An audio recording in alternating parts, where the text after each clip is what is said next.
Oh, we have Mr. Seibert, Here. Mr. Moss. Here. Ms. Seymour is absent this evening. Mr. Lance is absent this evening. Mr. Frazier? Here. Ms. Jordan is absent this evening. Mr. Percassi? Here. You have 4 members present. Council, we're going to skip the first one to members come to about 8:30. Right now we'll take on the appointment of the new magistrate. Who is going to do that? I would love to. Mr. Ronson. Thank you. Your Honor. Thank you, Mr. Percassi. Bill Richards for the 46th District Court. Good evening. Yes, congratulations, where they are in order, Councilman Moss. 7 years ago, in 2007, I came here as a brand new judge to the 46th District Court, and I was introduced to the court's law clerk, a young, energetic, pretty young woman, Robin Dillard. And she did an excellent job as our court's law clerk. The only thing that she did that disappointed me was leave. She had the audacity to graduate from law school, and then she wanted a real job, not just a part-time job with our court as a research attorney. So, fast forward 7 years to 2014, and our research attorney left us, creating an opening in our court, and we were searching desperately for someone to fill that opening. Fortunately, my colleague, Judge Sheila Johnson, was out on the hustings trying to find somebody to replace our research attorney. And then after the position went vacant for probably 3 months, 4 months, we're still desperate to find somebody. What should happen but one of our 3 magistrates, Donna Posey, resigned to take a job with a local law firm. So now we've got 2 vacancies to fill in the court. I'm still desperate for a research attorney to help me with research and write.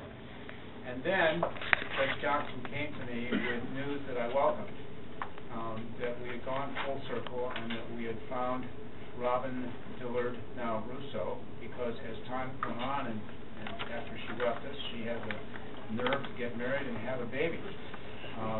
But she was available, and Judge Johnson talked to her, and within a few weeks, Robin had made her decision that she was willing to come back to where she started in the law, in one of her first jobs while she was still in law school, and that she was willing to join us as both our new research attorney and as our new magistrate. So, state law requires that our court's funding source, the city of Southfield, approve our tentative choice as magistrate, and so we invite you to consider Robin's considerable credentials tonight and approve our selection, please, as our new magistrate. Robin is truly a local success story and a product of Michigan, Detroit, and Southfield. Robin was born in Detroit. She has lived in Southfield for the last 3 years. She's a member of the Southfield Planning Commission since 2012, so she has shown her willingness to serve on the front lines in public service, and a product of the University of Detroit Law School. So we're very proud to present Robin Dillard-Russaw as what we hope we will prove to be our new magistrate. Robin, would you please read up?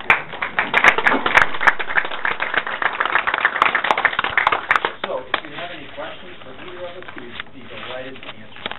She's from the University of Detroit. She's already approved.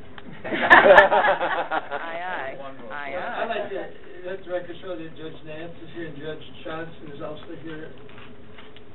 Counsel? Thank you, Counsel. Oh, I'm sorry. Chairman? Yeah, sure. You know, I don't know if Ms.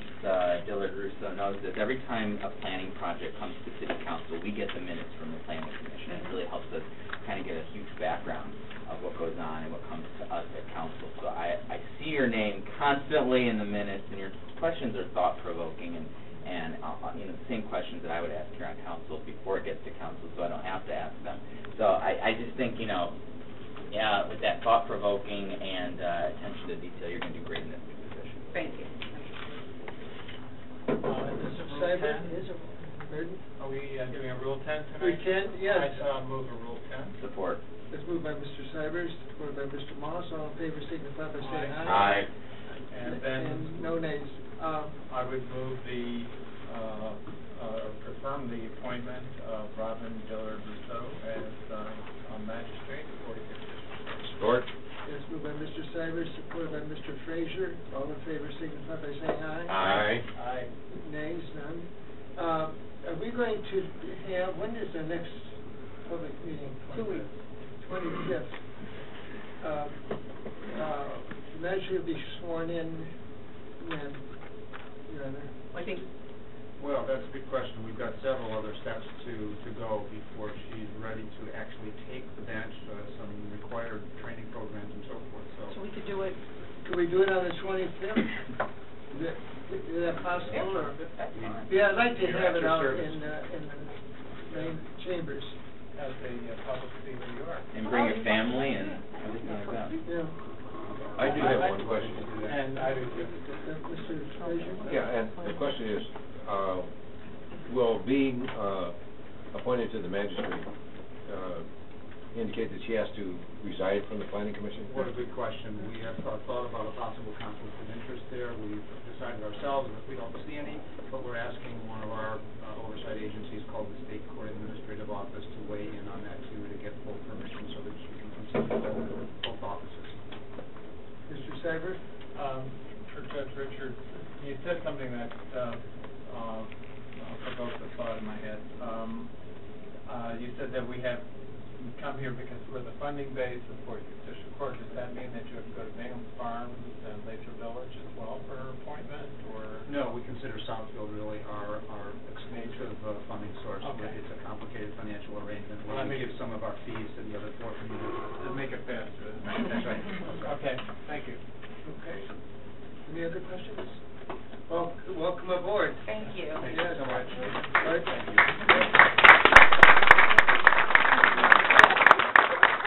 Richard, will you notify us so we can maybe have that on for the 25th if everything goes well? Sure, but you can count on it for now. We'll do that swearing in as just one of many steps that don't have to be I know. taken in any particular sequence for her to actually take the bench. I'd just like to do it in the major chambers. Okay, we'd love to do it too. Okay, Counsel, is there anything? Mr. Next item is the Southfield Police Department. I think those were mine, but I'll pick them up in a sec.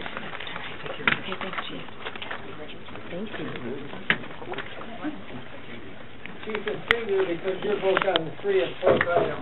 Yes. Okay. Thank you. Good evening, Council. Madam Clerk, members of the community. Police Department is here this evening. We have 2 items on the agenda. And the first is we're asking for Council's approval to accept a Justice Assistance Grant. And what that is a federal grant that allows local police departments to purchase equipment and, in some cases, training and supplies for the police department. In this case, we're asking for Council's permission to accept a grant that is in the amount of a little bit over $30,000 that we'd like to, if it is approved, use to purchase equipment for the police department. And I have Sergeant Bassett here with me to talk a little bit more about that grant. Thank you. The city, through the police department, has applied and is eligible for the 2014 Edward Byron Memorial Justice Assistance Grant. As the chief mentioned, the actual exact amount is $31,633. Our current patrol shotgun is a Remington 870. The Remington 870 shotguns were purchased and issued to authorized police personnel, the newest of which are 15 years old. The manufacturers recommend that the shotguns be replaced every 10 years, and that's why we come before you and intend to apply this grant towards the shotguns. The total amount that would be purchased is 27 shotguns for a total value of $32,400. The remaining $767 would be allocated from our drug forfeiture funds. I'd be happy to answer any questions. Counsel? I do. Mr. Frazier? Yeah, what are you going to do with the old ones?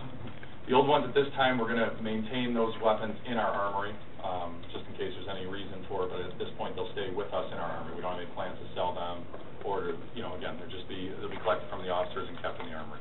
Okay, so if the rules say that you should replace them every 10 years, one is 15 years. And in the write-up, it says the reason is because the mechanism starts to get sloppy and may end up with, quote-unquote, a hair trigger or something. Why would you want to keep them around? If they're bad enough to replace, why would you want to keep them? Yeah. And again, I would defer to the chief if he'd like to answer this question. But that, at this point, it's just simply to make sure that we had, in case of some sort of emergency where we did need additional weapons, that we would have something. Yeah, thank you. And Ms. Fraser, that's typically what we do when we have weapons that are outdated like that is, in fact, destroy those weapons if they're not, they can't safely be used. And we, in fact, that's probably what we'll do here. In this case, our original plan was to exactly do just that, just put them in a storage facility and just wait until, have these weapons analyzed, see if there is any future use for these weapons.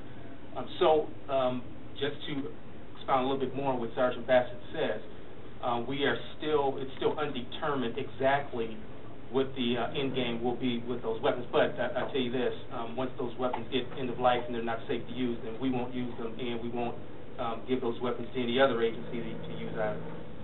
Would you send them to a gunsmith and have them reviewed to find out if there's any maintenance that could be done on to make sure that they're top flight, even though they're going to be stored? I just feel a little more comfortable after hearing news over the weekend, and I don't think that was a problem with a bad firearm. I think it was a bad decision out in California. Yes. I just soon make sure that any firearms that we have are, if we reach in to grab one and take it out to an emergency, that's going to work properly for everybody's sake. Absolutely, and that's why we'll keep them in the armory for the time being. And before we put those weapons to use, if we decide to do so, then they will be fully inspected. And again, if there's any reason to believe that those weapons aren't safe for our officers or any other officers, any other law enforcement agencies, then those weapons will be destroyed. Okay, I have just two real quick questions. Same gauge, you're replacing gauge for gauge? Yes. And just another question, curiosity, are they sawed off or are they full? Oh, these are full. No, these are not. Full length barrel? Yes. No, these are not sawed off. Thank you. You're welcome. Any other questions? Is this, Mr. Senator? this will go on the 25th? Yes, yes. No other questions? You're all set on this one, Chief. You can go on to the next one, which would be the other number 4 item, Yes, which is the phone system, E911. Yes, sir. So the second item for the police department is we're coming asking for council's approval to enter into a contract with a service provider to provide maintenance for our 911 emergency system. And this is for the hardware and software maintenance of the entire 911 phone system. I have our dispatch supervisor here to talk a little bit about why we are here and exactly what this means. And this is Meredith Morgan. Thank you. Good evening. Good evening. The current 911 phone system was purchased back in 2009. Recently, we have learned that the provider that has been providing the service for the system since we put it into use here was the manufacturer no longer considers them a channel partner, and they are no longer have certified technicians on staff to certify our equipment or work on our equipment. Therefore, I went back to the manufacturer, Cassidian, and found out who the other representatives were in our area that can provide both the software and hardware maintenance for our system. And they gave me the names of 2 qualified companies, both AT&T and Carousel Industries. AT&T offered us a 2-year second-year option, and they also have 5 certified technicians within the metro area that could respond if we have a problem with the phone system in order to repair it. Therefore, I recommend that AT&T be awarded this 2-year contract. The new contract actually represents an annualized decrease of 34% from the rate we've been paying the previous provider, and the funds for this service are already allocated in the motor pool communications budget. Thank you. Counsel? Is this a Rule 10? No, this will go on the consent Okay, agenda on the 25th. Okay. Mr. Sevier, fine? Yeah. Thank you very much. Thank you. Chief, this will be put on for the 25th. Okay. All right, thank you. Sure. The next item that we have is a hearing. Let's take this one, the Bedfordville. Yes, good evening.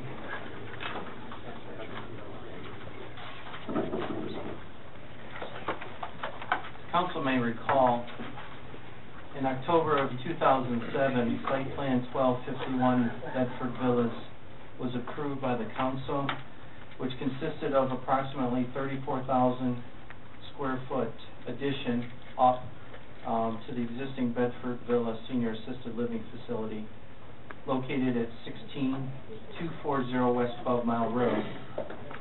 Due to the downturn in the economy and financing issues and a number of other financial constraints, the project was put on hold while the developer tried to secure funding. He's now in a position to move forward with the project. We have Rick representing the developer to talk a little bit about the challenges that he's had to date. Rachel from Oakland County is here also to answer any questions. And what is before you is the discussion to be brought back in 2 weeks, hopefully, for the council to consider approving retroactively an extension to the site plan. This will save 90 to 120 day process. The plans have been put in your packet. I have an illustration of what was approved back in 2007. It's virtually going to be the same project that was approved, with the exception that our bike ordinance, our non-motorized pathway plan, and we now require a bike rack and a connection to the public sidewalk system, which we would make sure is approved and updated on the plans. So with that, I'd like to invite the developer up to make some brief comments, and then between ourselves and Rachel from the county, we'd be happy to answer any questions that the council may have. Please give your name and address for the records, please. Good evening. My name is Rick Nazer, 30451 East Lincolnshire, Beverly Hills, Michigan. Council, do you have any questions? Yes, Mr. Moss? Yeah, I wouldn't have gone this far if it wasn't cleared by the attorney, but this is okay to do this? Yeah, I mean, the ordinance permits it. I mean, it's a little unusual in the sense that it's a very lengthy delay between, when the site plan did naturally expire, but the ordinance certainly allows you to grant extensions. It's silent on whether, in fact, there can be some length. So I think you have the discretion if you wanted to. The ordinance does say, though, that, and I think the planners indicated that based now upon the request for the extension, you should look at, have there been changes in ordinances and in zoning requirements as you've, in that delay, that maybe should at least be taken into consideration. So I think that's why the bike racks and things were mentioned.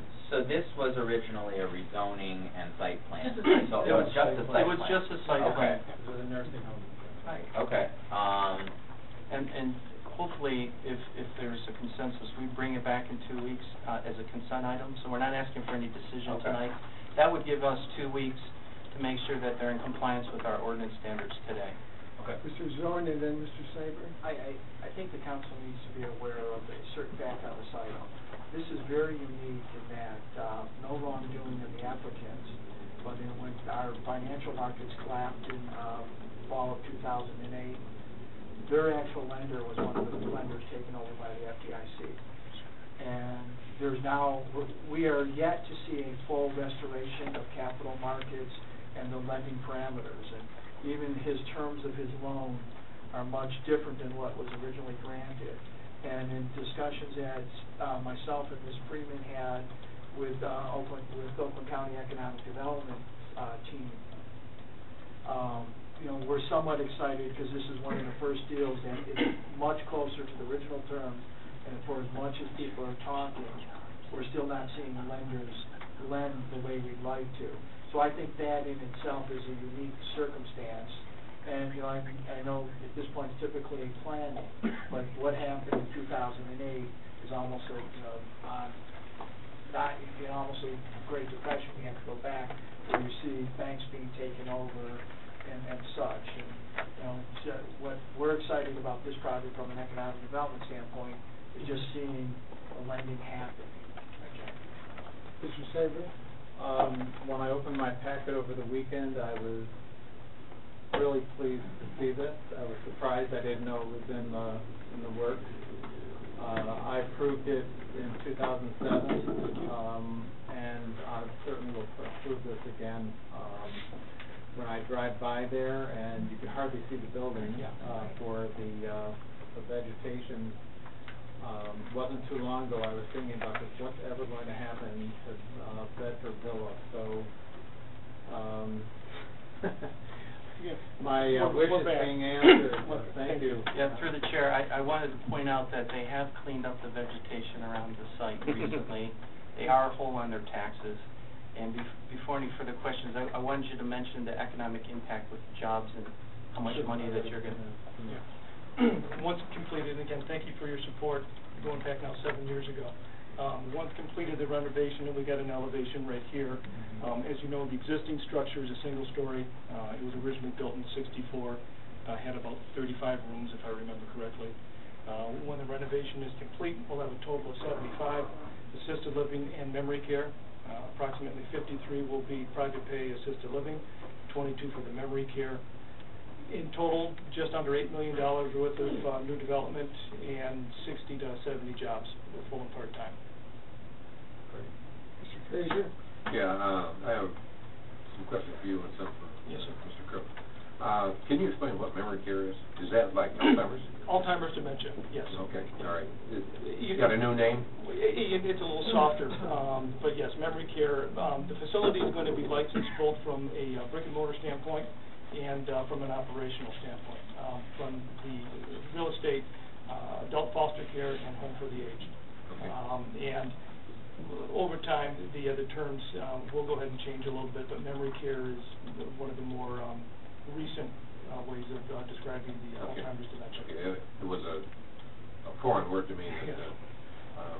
But, you know, we sit around this table and we talk about trying to attract new businesses and bring some additional tax base into the city, and it's caused us some hand-wringing in the past few years because our tax base has been going the wrong way. And this is, to me, when I saw this, this is a sigh, it's just a breath of fresh air.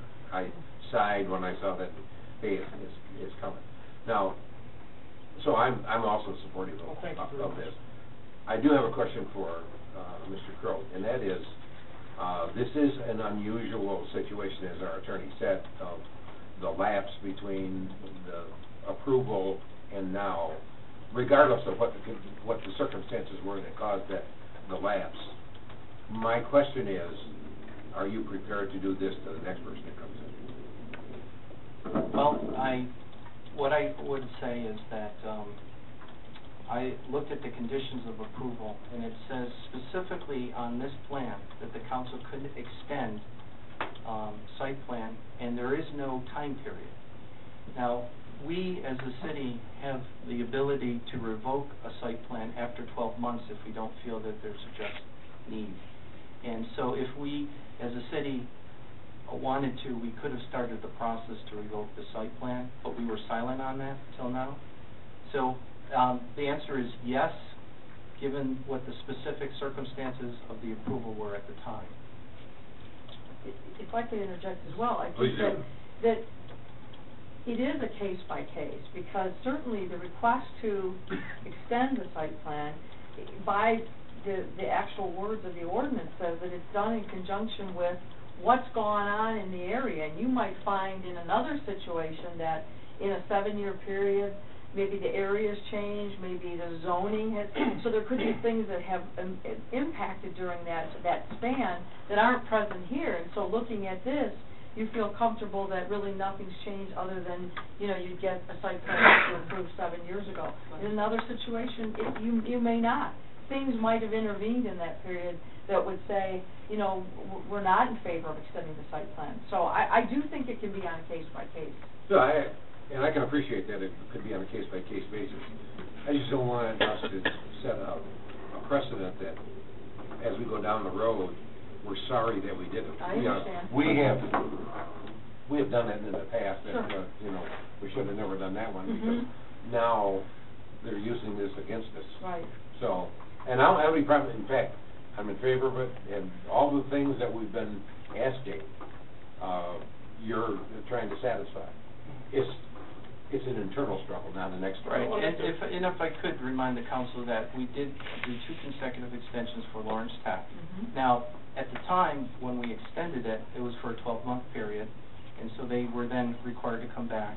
And my recommendation would be a 12-month extension, subject to meeting the current ordinance requirements. And then we have some protection should something fall through this time. Okay, but for the Lawrence Tech, who took the initiative? Was it Lawrence Tech saying, we just can't do it? Could we extend our... Yes, because at the time when they were approved, they had every intention of going forward, and again, they had a financial situation.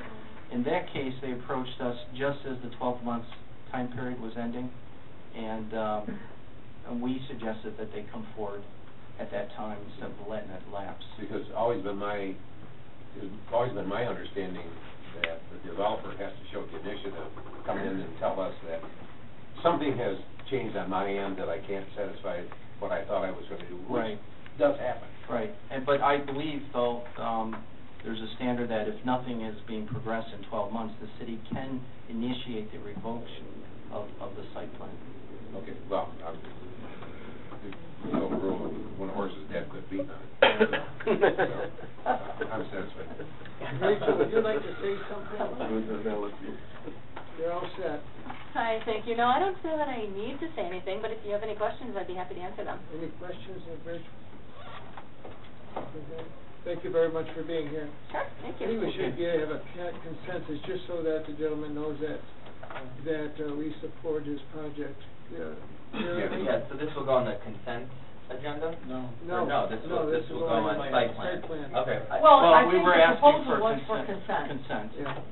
Unless you You're want really- a presentation of the site plan, if you want that. We don't have to have a public hearing? No. No, not on the No, site not plan, really, no. straight to And this the is site. really- No. Right, but, are we gonna bring this back to the full council? It would come back on the 25th, the proposal, but if there was consensus tonight, it would go to the consent agenda on the 25th. Okay. And the I'm fine only with thing that. you're asking is, Yeah. can we extend the site plan for a year? That's for this period. I'm good with that. You're Good. and I'm too, so you're all set. It'll be on the 25th. Thank you, Hank. Terry, I had one question. Is the landscaping going to be reviewed? We will review what was approved before and make any appropriate adjustments. And I've talked to the developer about getting revised plans in to give us enough time to come back and be able to say that we're confident this could move forward on the 25th. Because a lot of the trees that were on the initial landscaping are kind of old and bad shape, so I'm sure you understand. Oh, absolutely. Yeah. Anyways, it's a real nice project. Thank you very much. Mr. Stiver? Yes, sir. That includes irrigation, right? Yes, okay, yep, absolutely. Thank you very much. This is yours, Fred. Presidential Northbound Northwestern, and this is going to be... I'd like to, if I may, Mr. Chairman, I'd like to turn this over to Lee Schultz, our acting city engineer. She has with her this evening Red Grondeville from OHM.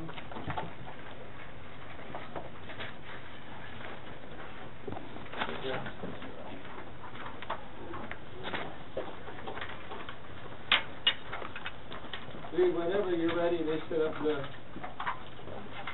drawings. Good evening. So as they set up the boards there, this is a project that you've heard spoken about already, but we've gotten a little further on in this early phase of design and wanted to run some of these ideas past council. We are planning also to have a public meeting with stakeholders in the area, especially because we'd like to propose an early closure for this section of road. Move that over, that. I give it to you. Oh, you can. Sorry. Yeah, so we can see it. Put it on both sides of the podium, and I think you can see it better. The lighting is better. That's great. It's also reduced size ones of these ones, the same board as the ones that are both.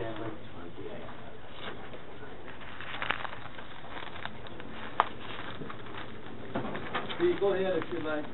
So the overall idea when we obtained funding here, one of the reasons that we were successful with funding on a service drive, which are historically difficult to obtain federal dollars for, is that we're putting this section of road on a road diet.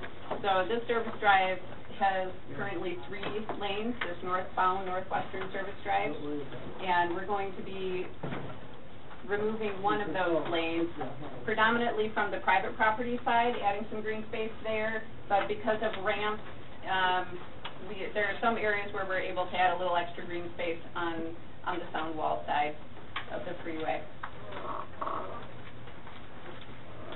The original federal dollars that we received is $1.3 million in federal dollars.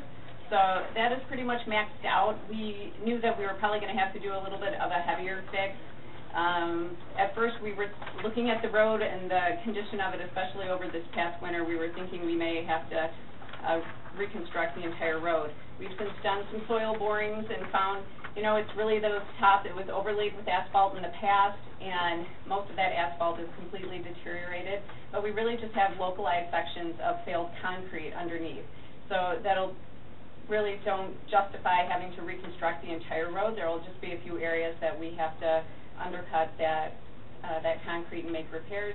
The rest of it, we plan to do a heavy asphalt overlay. And,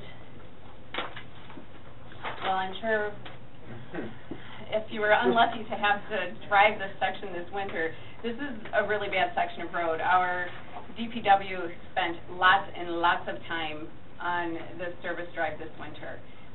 Because of that, we are proposing to close the road down. And we're bringing it to you now. We also are going to have a public meeting for the stakeholders in the area. We've worked out some traffic plans where people can still get to where they need to go. There's going to be a few crossovers that we're planning to leave open.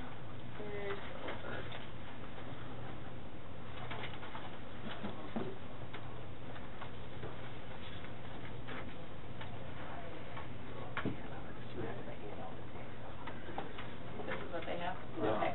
So you've got a 2-pager in front of you that breaks this up.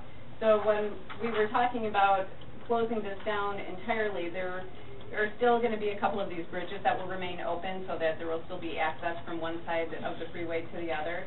So we've got a crossing at North Park Boulevard, and that's to get from the northbound Northwestern Service Drive to the southbound Northwestern Service Drive. That will remain open. And then conversely, just south of there at JL Hudson, that turn lane will be open, so people coming southbound on the service drive will be able to cross over and get into JL Hudson and that whole DDA district there. As you know, probably about half the land use down there is Northland Mall. Northland Mall is accessible from Greenfield Road and the interior roads, Northland Drive and JL Hudson. Anyone that was coming up the Northwestern Highway Service Drive, or the Northwestern Highway, would be getting off at the Greenfield exit and then getting to their businesses or the retail shops or anything there from the Greenfield 9 Mile, and then those interior roads that feed that area. Lee, I'll get you, Jeremy, just a second. This is going to be 2 lanes. Correct? When it's all done, there's going to be 2 lanes. There's still a couple of deceleration lanes. How are we going to handle the side yards? Street. Where we're adding the green When you- space? When you go back to, after the improvement is made, is that going to, is Northland going to pick up any property? Well, not real property, because we still will maintain the full right-of-way Yeah. there, so there's going to be some extra green space. And on your drawings, I know those are kind of small, but the red areas that you see are really the areas where they're gaining some green space. That's going to be our new curb line. So it's mostly going to be on the private property side. We have some areas that's close up by 9 Mile that we're adding some more green space on the freeway side of it. And this, I mentioned this before, the northerly exit off of the lower parking area, you come in at an angle, today, and you kind of shoot off. Right. And, you know, you have to really turn your head to see if anybody's coming at you. Could that be straightened out so you have a perpendicular? Yeah, we're actually proposing 5 different driveways, curb lines that we're going to straighten out. So 4 on the Northland Mall property. Not sure why it was designed like that initially. It's almost designed as if it's an on-ramp to some high-speed road, but, I mean, it's just the service drive there. So we are planning on straightening those out. And then at JL Hudson, just that lane also coming onto the service drive is going to be straightened a little bit. Yeah, I'll support any road construction project that we can do. Except, you know, Evergreen between 13 and 12. So if you're looking for $100,000 for this project, I can find it for you. But, you know, I'm not saying that the road construction isn't inconvenient, but looking at the big picture, you have evergreen closures here and there, you have greenfield closures here and there. What is the timeline of this? And you said the whole section is going to be closed at one period of time, right? Right. Besides just a couple crossings to get people across from one side to the other. So what we'd like to propose to the stakeholders in the area, if you're in agreement, is to close it after the retail shopping holiday, like maybe early to mid-January. Okay. And then the actual, it'll be barreled off just ahead of time, just like it will be during construction. So we'll leave it closed for the construction. This helps us get the construction completed on a quicker timetable. Construction typically will probably start around March or April, depending on what our winter is looking like, because we'll be starting with, there's a minimal amount of pavement removal, but that's something we can at least do in the colder temperatures. So that would get us to open to traffic would be around July 2015. So it wouldn't be for the entire construction season. And that'll speed things up a bit. Another piece that we wanted to bring forward, we're pretty much going to be maxed out on our federal dollars, but what we'd like to do, now that we're looking at it, there's that piece of the service drive just north of 9 Mile, the northbound service drive that goes to the Southfield road. IBM building. Yeah, right next to the IBM building. So that's one little piece that's still our jurisdiction that we will never be able to get federal funding for as a project by itself. So we'd like to apply to the Federal Aid Committee to extend our project limits to include that service drive as well. That one we would not fully close because it's really the only good access to Southfield there. We would do that in half with construction. Yeah, so, you know, we hear about these road projects and we get updates, but I still, even though we're trying to get all the information out there as possible, I still think the average resident is really confused as to what's being closed and when. And I'm not talking specifics, I'm talking about really just kind of the closures. You know, I'm not saying let's go rehash the Evergreen Road project all over again with community forums, but we need to have some sort of updated communication strategy. I don't even know, it could be just a card that's mailed out. You know, it doesn't have to be this glossy magazine. We haven't gone to mailers, but I can tell you the city's website, press releases have been sent out. When you see the rollout of the mobile app, we'll be able to put construction, you know, anyone who drives through there, we'll be able to set it up a month before, they'll get a ping, construction to begin. It'll be able to suggest alternate. We could move to mailers, but we do what, for example, the flyers that were done, Evergreen 8 to 9 Mile, and when we did Inkster Road, we just like 20. Remember one time 2,000 flyers were hand delivered. But can you touch on that? You know, for example, 8 9 Mile Evergreen, what we did. Right, there. and those most projects you know, the one mailer is pretty much all it takes, because there's not usually a lot of change throughout the project. Our North Evergreen project here has been more challenging because there's different stages where there's very different things happening with construction. That's really only going to be for about 2 more weeks. And then once we get that 10-mile intersection all opened up, then it's one lane in each direction. You might be on the east side of the road, you might be on the west side of the road, but the rest of the construction will pretty much stay consistent that way, and there won't be these massive detours. But we always do mailers before a project starts, the Do we construction mail them or notice. hand distribute them to boxes?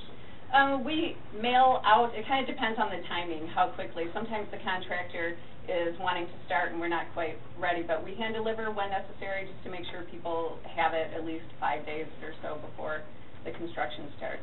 And on the city's website, every time our construction phase has been changing, I get an updated map from our consultants. I send that to Michael Mannion, and then he updates it on the website. So there should always be current information as far as detour routes, and then there's the construction phase for this North Evergreen project because it's a little complicated in the beginning. Lee, help me, in section 31, where we're doing all the water mains, we've paid for that neighborhood as well on not just a street, but a water project. And I remember on Inkster Road, there was one period where we had a weekend closure, and we did a special flyer just to let people know we had that closure. Right. I mean, for the most part, we always do construction notices at the beginning. If it's some major change or it's something, like in section 31, because that's water stuff, there's a lot of hand delivering because we'll be tying over services. So that will be like a half a day that someone, you know, a whole block may be out of water. So that has to be communicated, you know, block by block. So this is going to come back probably to the consent agenda, right? Right now, we're not asking for any action. We just, you know, wanted to give you a heads up. Okay. We'd like to have a public meeting with And the we're really looking for stakeholders. direction. Is council comfortable with shutting this road down right after the holiday? And what I haven't heard is our December, January aren't too bad. It's as the roads, the weather cycle changes, the Durapatch material starts to pop, the asphalt pops, that's when it goes just crazy for public works. I'll close out my comments just by saying I'm comfortable moving forward. This road is terrible. And so I don't even think residents will have a problem being inconvenienced, because anybody who drives that on the regular would rather have a sign that gives them a detour to get out of the way. So I'm okay with that. I just think that we need to be ahead of the communication, and even if it doesn't come back before council in the immediate, maybe even the administrator's portion of the council agenda. Here's some items that have been discussed at council.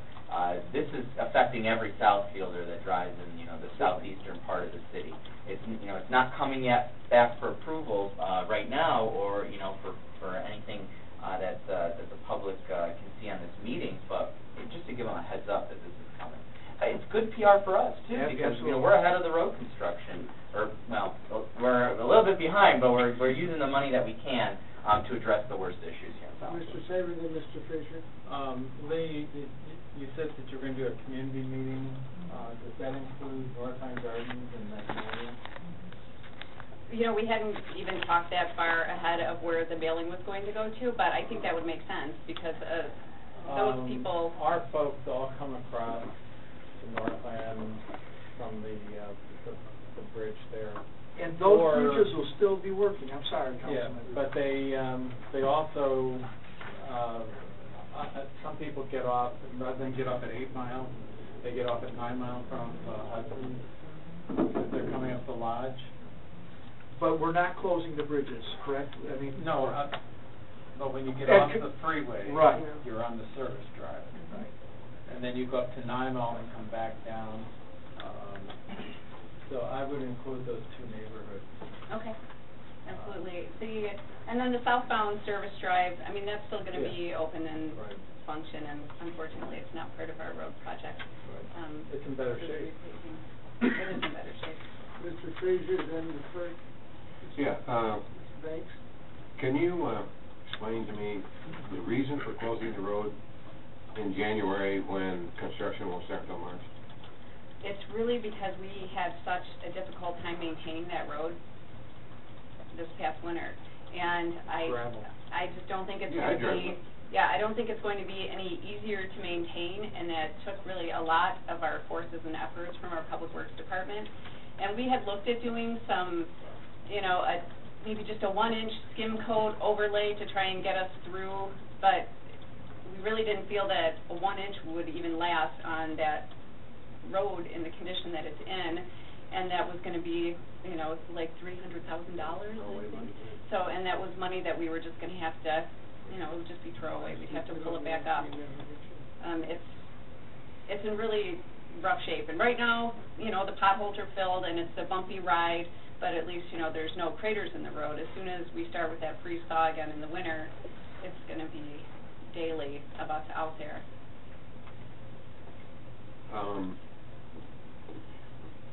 I guess the comments that Jeremy made, I also, they're rattling around in my head. That, you know, we changed the detours around so much that people are pretty confused about how they get around. In fact, tonight, just out of the old habit of coming down Evergreen Road, and I get to the bridge, now I've got to find another way around because the road's closed. And it's, you know, storming down rain. My question is, yeah, we can put it on our website, but what percentage of the people that live in Southfield use the website in order to figure out how to get around? Secondly, what about those folks that come from out of town? That it's a big surprise if we close another road. Right. You know, just imagine going into a strange town that you're driving in, and you kind of know the route, and let's say that you don't have GPS, and you got a map that says go down this way, and it's closed, and then you try to detour and it's closed again. I just don't want to close too many roads too. Right. Well, at this the same piece, time. we will have to get a permit from MDOT to put signage down on the freeway so that people understand if they're coming to the Northland Mall or to this area that they need to exit ahead of time. So there's quite a bit of signage that goes along with this. This is something that we would actually put out as a separate bid if we're going to move forward with this early closure, because it will be outside of the MDOT contract. Is that the cost of those, because they have to be electronic signs, I would imagine, to warn folks that, you know, because if you're driving up the lodge, it says, you know, 55 miles an hour, 50 miles an hour, but who does? And if they're just printed signs, you're past the sign before you can really read it.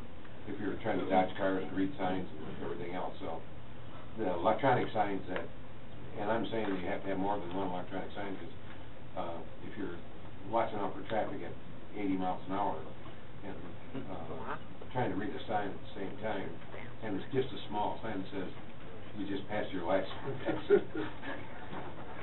Yeah, I don't, you know, that we will have to work out with MDOT, because typically I don't think electronic signs are used in that way down on the freeway.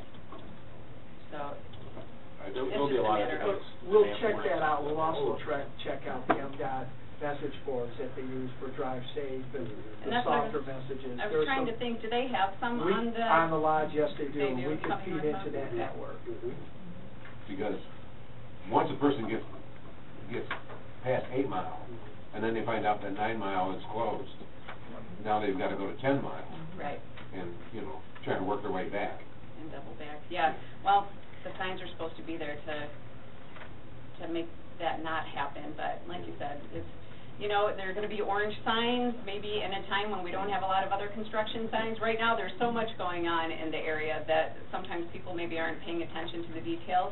By that time of year, I mean, Greenfield will be done later this fall, so that will be wide open, and those construction signs will be gone. Our Evergreen project won't require detours and signage on that part of the city any longer. The South project should be done this fall, and the North project, you know, like I said, in the next couple of weeks, that 10-mile intersection is going to open up, so you're not going to see the detours anymore. It's just going to be reduced lanes, and people will be able to travel as they did over here. But Yeah, I mean, and then we always, if something looks like it's becoming a problem, we can always add more signs. If we're getting complaints or something, you know, we always come at it with our best plan. If something doesn't seem to work, we can respond. You're not old enough to know the Burma shave signs. Burma shave signs, type signs along the way to get you off at the red exit. Thank you. I mean, it's humorous, but people notice. Nancy? You have two fairly large churches in that area, and I can speak for one. Next year's going to be a very busy year, and it's it's the 100th anniversary in addition to a weekend, Memorial Day weekend, that's going to bring a lot of people. You're traveling south on the service drive, and is it Northland where they would cross over? How are they going to get back onto 696? Or is that all going to be closed? The road. If they're coming Southbound? southbound? Yeah, southbound, and they need to get back onto 696 to the lodge. To go. Normally, they would come over the bridge and go up to So get is that on gonna the lodge. is that all gonna be closed? Yeah. Yeah, probably, I mean, for places like the churches that are nearby, I think that we would directly communicate with them, and give them some maps, and I think that, you know, the people that come there after, it's, you know, they're there every week, so they'll figure it out pretty quickly. But I think if they come up JL Hudson and make their way back to 9 Mile, and then they can get on Southfield Road, that's probably going to be their quickest way to do it. Well, if I could suggest that maybe the city also include like the parish councils from both of the churches, because I know the one church is gonna have a lot of out-of-town guests. And I can already see traffic flow problem with the one. So I think the parish should be aware, both parishes should be aware of what's going on, so they can inform the hierarchies, et cetera, et cetera. And, you know, and it's when we have these public meetings, and these businesses and residents and the churches in this area, if everyone would rather drive on the bad road for a few more months, and we just, you know, go our usual route and not shut it down till the construction starts, you know, we can do that. We're going to try. That's why we're going to take it to some public meetings first. We're coming ahead of time and get some feedback, first from you and then from the rest of the property owners in the area. When you said Greenfield was going to be done, is there any input from the council regarding losing a lane? Because we're planning this from 3 to 2, and then water mains. And then just to remind council, next year we should also be working on Providence from JL Hudson to 9 Mile, and we're working on how to stretch those dollars from 9 Mile up back to Greenfield. So you're going to have Greenfield in good working order, and you'll have 2 north-south routes, Providence Road and the Northwestern Service Highway. So that's on your radar screen. And you will probably, the reality is Providence will probably be a midsummer start. Well, yeah, I don't even know if we've gotten that far yet. We're going to be bringing that to council soon. I know you had brought it to a committee of the whole meeting previously. At that time, we didn't realize that they were going to be giving us a contract to bring for a resolution. So we're going to be probably back at the next committee of the whole meeting. So I just want that on council, so from 3 lanes to 2, and then if you just touch on the water, we're going to be doing something with Saukwa. Well, there's an existing 20-inch water main along that service drive that's under Saukwa's jurisdiction. Saukwa, the South Oakland County Water Authority, they typically only own and maintain transmission mains. This main, from its beginning point to where it ends, which is up here at 10 and Evergreen, it really only serves the city of Southfield. So it's not really acting as a transmission main because it's only servicing our community. So originally we were talking about installing our own water main on Northwestern Highway Service Drive because we didn't have one. And then in discussions with Saukwa, now we are working out a plan where we would take over that 20-inch water main that's theirs, make it ours. We would need to add some additional infrastructure, just some hydrants, because they don't have hydrants along their mains. So we would add some hydrants and then stub out some stubs for the local streets, North Park and JL Hudson. We don't have water main on all of those interior roads, so that was our original idea, to make sure that we can extend water mains through those other roads. So we went from thinking we'd have to build our own to, we'll probably come back to council, ask if we could take ownership of this, and relative providing water pressure around the mall area and that, so we'll improve our pressure, and also hopefully create, maybe one day, maybe some outlots or some, some other potential at the mall as that property goes through its future life cycle. How old is that water main?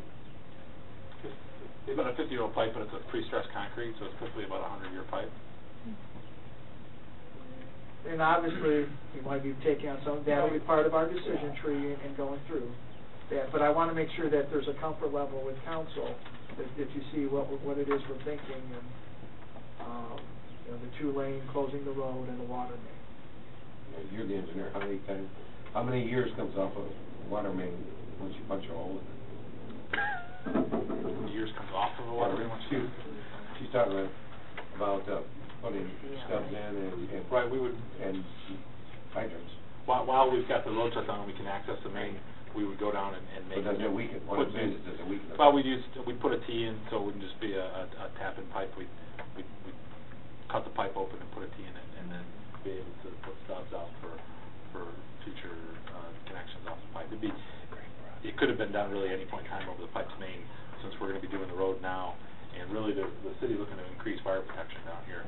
It's either that or run a parallel main, which was cost-wise. That's not the question I asked. The question I asked is, when you start doing that, does it weaken the main pipe so that it is no longer a 100-year pipe? Now it may be a 75-year pipe. Right, not if it's done appropriately. It shouldn't. Okay. Mr. Cedric? How about, I'm just listening to all this and thinking, if we got 3 lanes, why don't in the winter we close 2? And leave one lane open, and so you limited the amount of patching that we need to do. Well, originally, when we were looking at a fix to do even this spring, to do like a skin patch that would last us a year, the biggest challenge is with the freeway there and the on and off ramps. It's like, which lane do you pick? Because you're still crossing some bad pavement, and then for the most part, it was that outside lane of pavement, but then in other areas, that was your better lane, and it was somewhere else, so. If I could just add on, one of the biggest things, the way that this will get staged, we're going to mill off the existing asphalt. As Lee had mentioned, the road's been cored, and there's a lot of good concrete pavement underneath it. It's just old, good concrete pavement. But we do anticipate a lot of patches. If we do maintain one lane of traffic, every time you go to do a patch, you've got to stagger it to do one patch and then flip No, I'm traffic just over and cure talking it. from January to March. That's all. So that, Instead of completely closing it. Correct. yeah. I think you gotta close the whole thing when you go to Build it. Yeah. I know, talking with the Public Works Department, they were open to being prepared to close it and watching a little bit of how the winter went. If it was anything like last winter, by February or March, it just got out of control, that they couldn't put enough manpower out there to try and make it passable to any real service level. So it's possible that if we have a little bit different winter in January and February, and it's looking like it's not as bad, we could have the closure barricades on site and ready to mobilize. And if things are still moving along, delay the closure date. We threw out no sooner than January based on accommodating a retail season in the mall. So. Mr. Moss? Just thinking, when we tore down the Ramada, we knew it was going to be a mess, we knew it was going to be an eyesore, but we knew that the end product was going to be better for the community. So Jim Charette had a sign placed out, which is still there, that says "Clearing the Way for Progress." And I really think that, we need to make sure that all of these road projects that are going on throughout the city have some sort of branding to them. Some sort of, message that says, look what we're doing in Southfield. We've got shovels in the ground. We're moving this community forward with economic development because we're investing in the road. So, we talked about signage going up, and it just kind of clicked in my head. There should be some sort of branding to all of these public work projects, public branding, so people kind of can tie it all together as economic development, as Southfield is moving forward, even though it's a mess right now. Just, I'm meeting weekly with all of our community relations, cable, public relations people, and Michael Mannion was there. We spent half hour on last Friday's meeting on just, one of our messages being infrastructure and investment as a stimulus for economic development. And that was good half hour with that whole team. How we message that from cable bulletins to cable productions, letting people see that we're investing in our infrastructure as part of our. I would even like to see the same signage as I'm driving a 10-mile in Evergreen, as if I'm driving down, that corner of the city, or as if I'm driving down anywhere. I would like to see the same signage so that there is kind of a link to all these projects that if you're driving through Southfield on a consistent basis, or even if you're visiting Southfield, wow, this community is really investing. Kind of our own American stimulus logo. Exactly. Southfield is really investing to fix our infrastructure and move the economy forward. Pardon our dust. Yeah, exactly. And so I'd like to see public signage out there. Okay. We do have a sign shop, so we have options to make something like that happen. Anybody else want to speak? I have a few comments. Number one is there any way that you can stage the construction so that you're going from like 8 Mile Road to the bridge, so that you can get off the expressway, and go north, and then close that down. In other words, keep part of it open during construction. Second question I have is it possible to have the other service drive on the west side two-way? So that you can come out of the church and go down to 8 Mile Road and come to Southfield, and you can get on anything from Southfield. You can go on 696 Southfield Road. In other words, you could be detoured if you're out of the church, into the church and out of the church from 8 Mile Road on the service drive. It's 2 lanes. Isn't it 2 or 3 lanes? 2 lanes? 3 lanes, isn't it? Yeah, on the west side? Yeah. Well, because of the on-ramp for the freeway, I don't know if we... I don't think it works. Yeah. The way the unit works. I drive it all the time. So do I. I go to Providence all the time, and I just trying to figure out, Ken, how to get circulation in that. Yeah, I understand. I think you're going to make a safety hazard.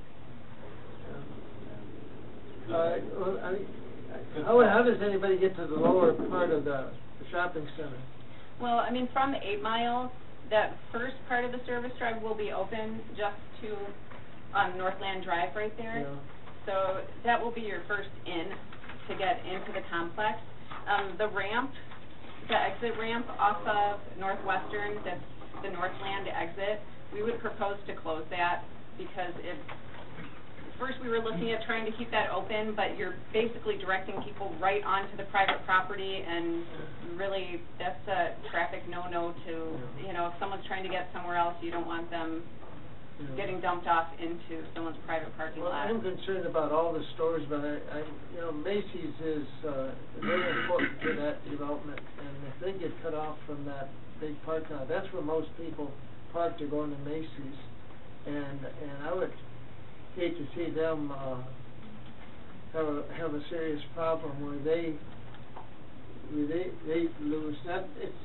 The other ones seem like they come off of Greenfield Road and go right into the mall, but a lot of people go to that lower end and go right directly into Macy's and leave out of Macy's. And what I would say is that the majority of the people who are going to be inconvenienced by the closure of the service drive are going to be those that may be coming up Northwestern Highway and exiting here at the Northland Mall exit.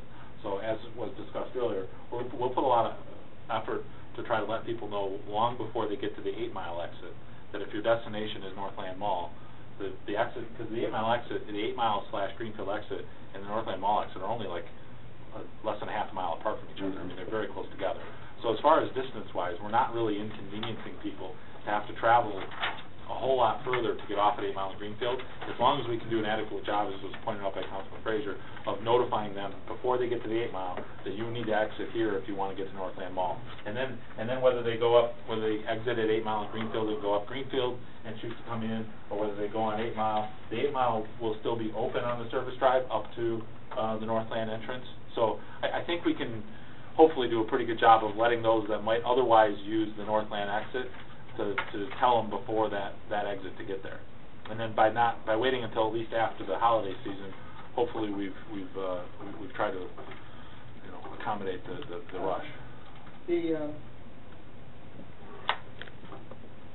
One of the local newspapers mail to everybody in the city. Is there any way that we can contact them, Michael, and get a something in there like on a heavier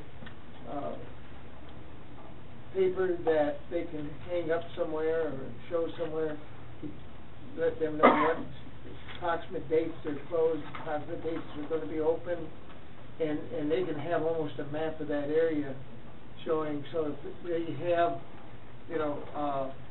an idea of where they can go and where they can't. And I think that whole area ought to be really pulverized with it, especially in Magnolia, because they get lost all the time. Anyway, the Greenfield Road will be finished what date? It is, I believe, that October 15th.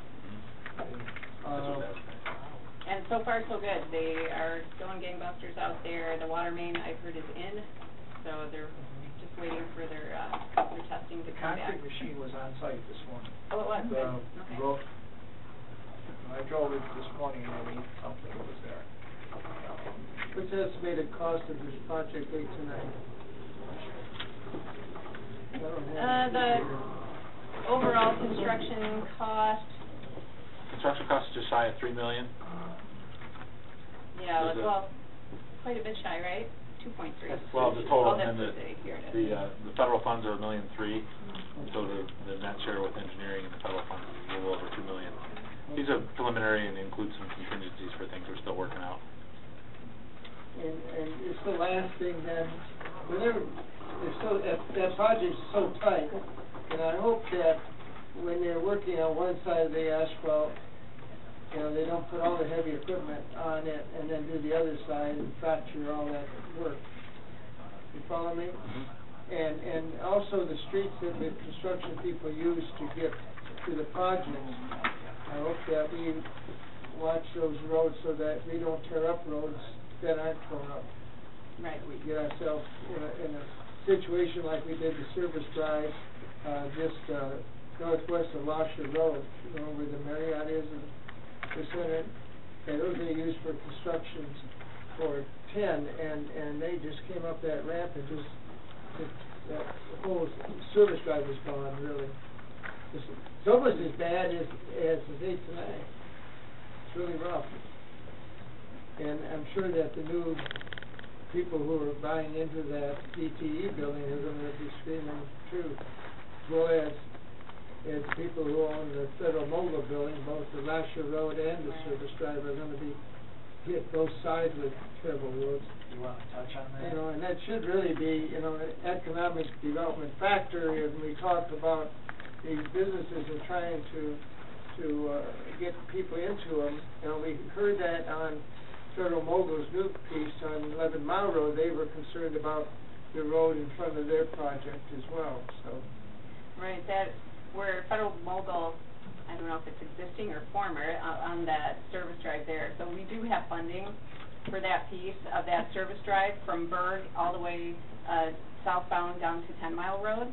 So that has 2017 funding. There are discussions going on in-house now if the city might have an appetite to advance construct some of that, and then we would be reimbursed in the 2017 fiscal year.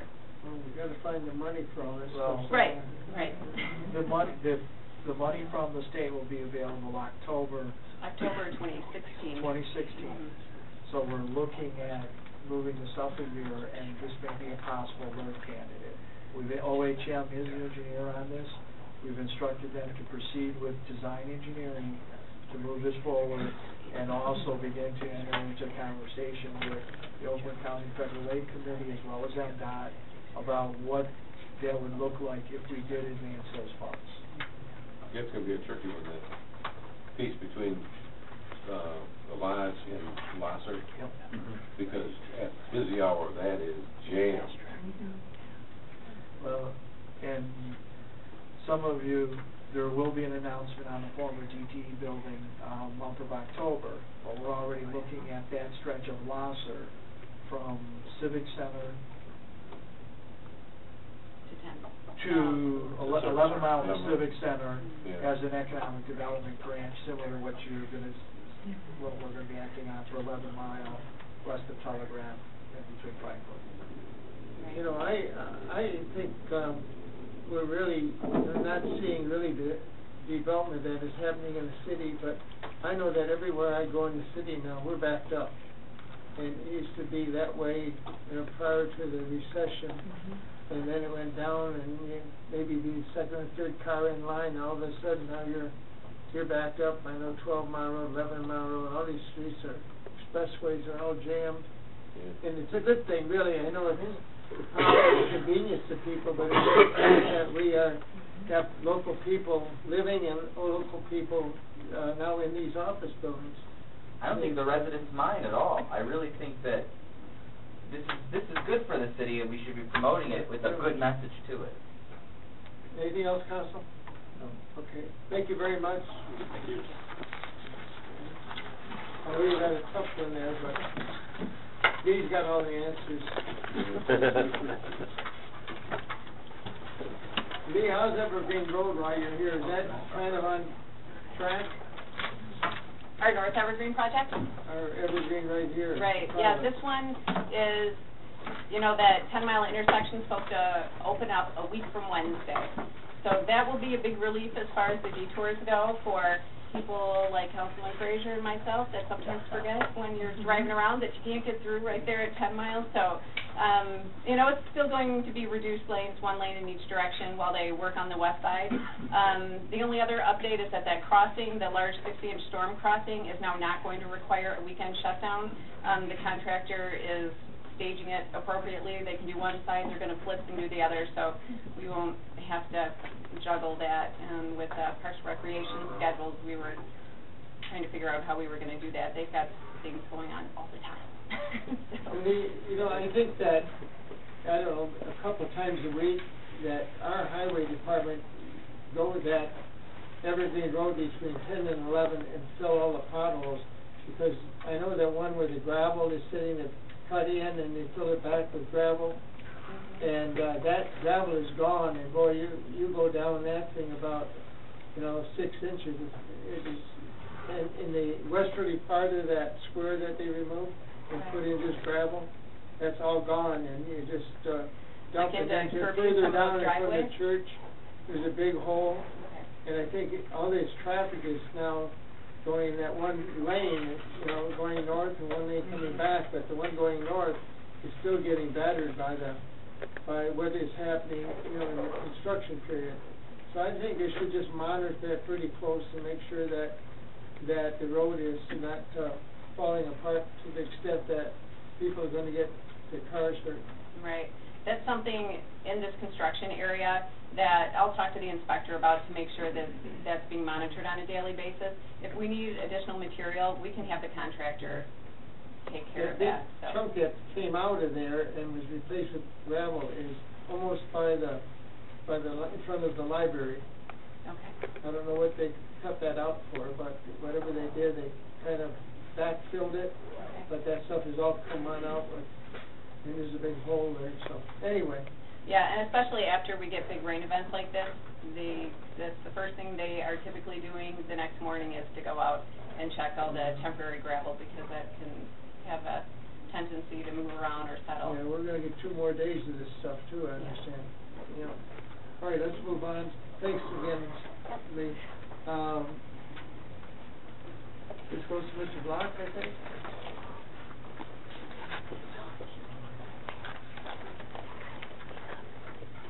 Who else is having this? Bob Murray. Doug Block, Bob Murray.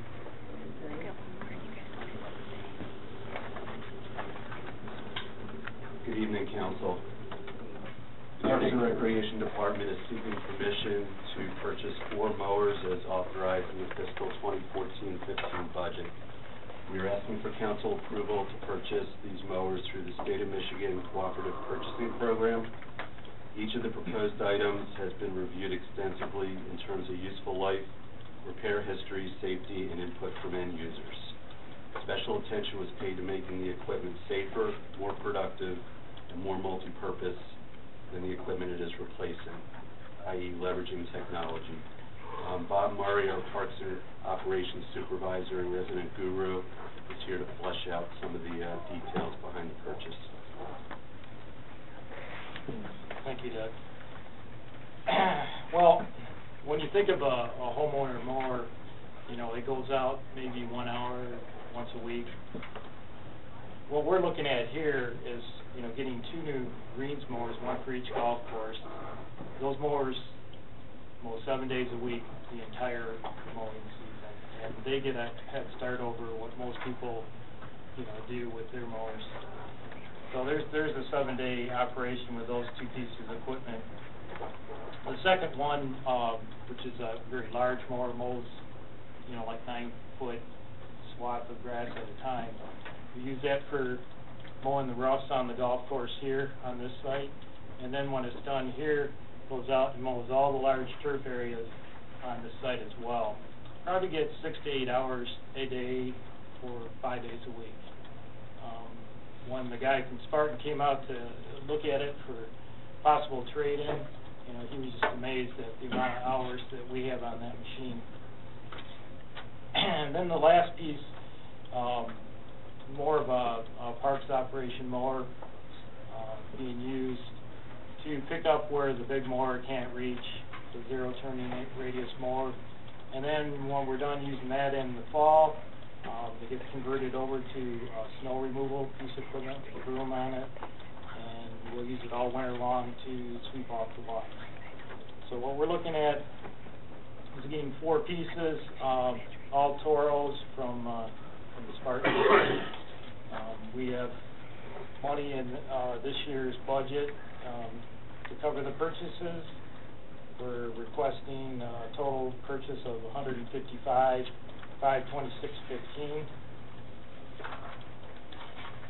The questions on these now. Any questions, Council? Go ahead, Mary. You used to mow not the fairways, but the roughs on the golf courses with gang mowers. Do you still do that? We used to do it with like a tow behind with a tractor. Yeah. Yeah, we went to a rider with rotary mowers. It actually has 5 decks, and each deck, even though it's a gigantic piece of equipment, each deck is only 27 inches, so it's able to float and, you know, non-stop. It's actually a better mower, and we can get out and do more stuff with that. And even in the fall, he has a mulching kit where we can close off the chutes and we can run over the leaves, and just it's amazing to watch that thing go through, and it chews up the leaves and it just puts them right back into the soil. So now, is this the mower that's going to be converted to a broom? No, that would be a smaller mower. It's like a little 0 turning radius mower. Okay. Yeah, pretty neat thing. I actually demoed that myself last winter.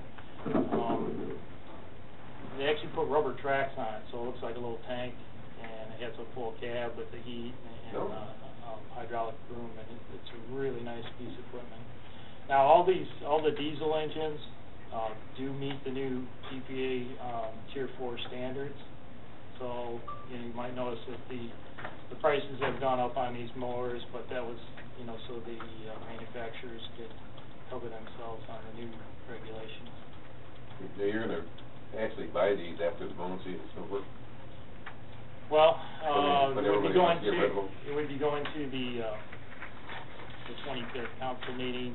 Probably would still be able to use them, you know, this year, some of these mowers. Why would you wait until after the mowing season is over, and the manufacturers want to get rid of them, rather than store them all winter? It's state bid contract, so we're already getting, you know, the lowest price possible. And after October, they do a new bid, so those prices could possibly go up. And we got burned on that last year, so. This is on the 25th then? Yes, sir. You know, I have a question though while you're here. The Southfield City Center sign is got weeds all the way around it. And in my personal opinion, that either that sign has to be removed entirely or the weeds kept. It looks terrible that the city of Southfield is overgrown with weeds. Everything is mowed except where that sign is, and the seal is missing on the south side of it.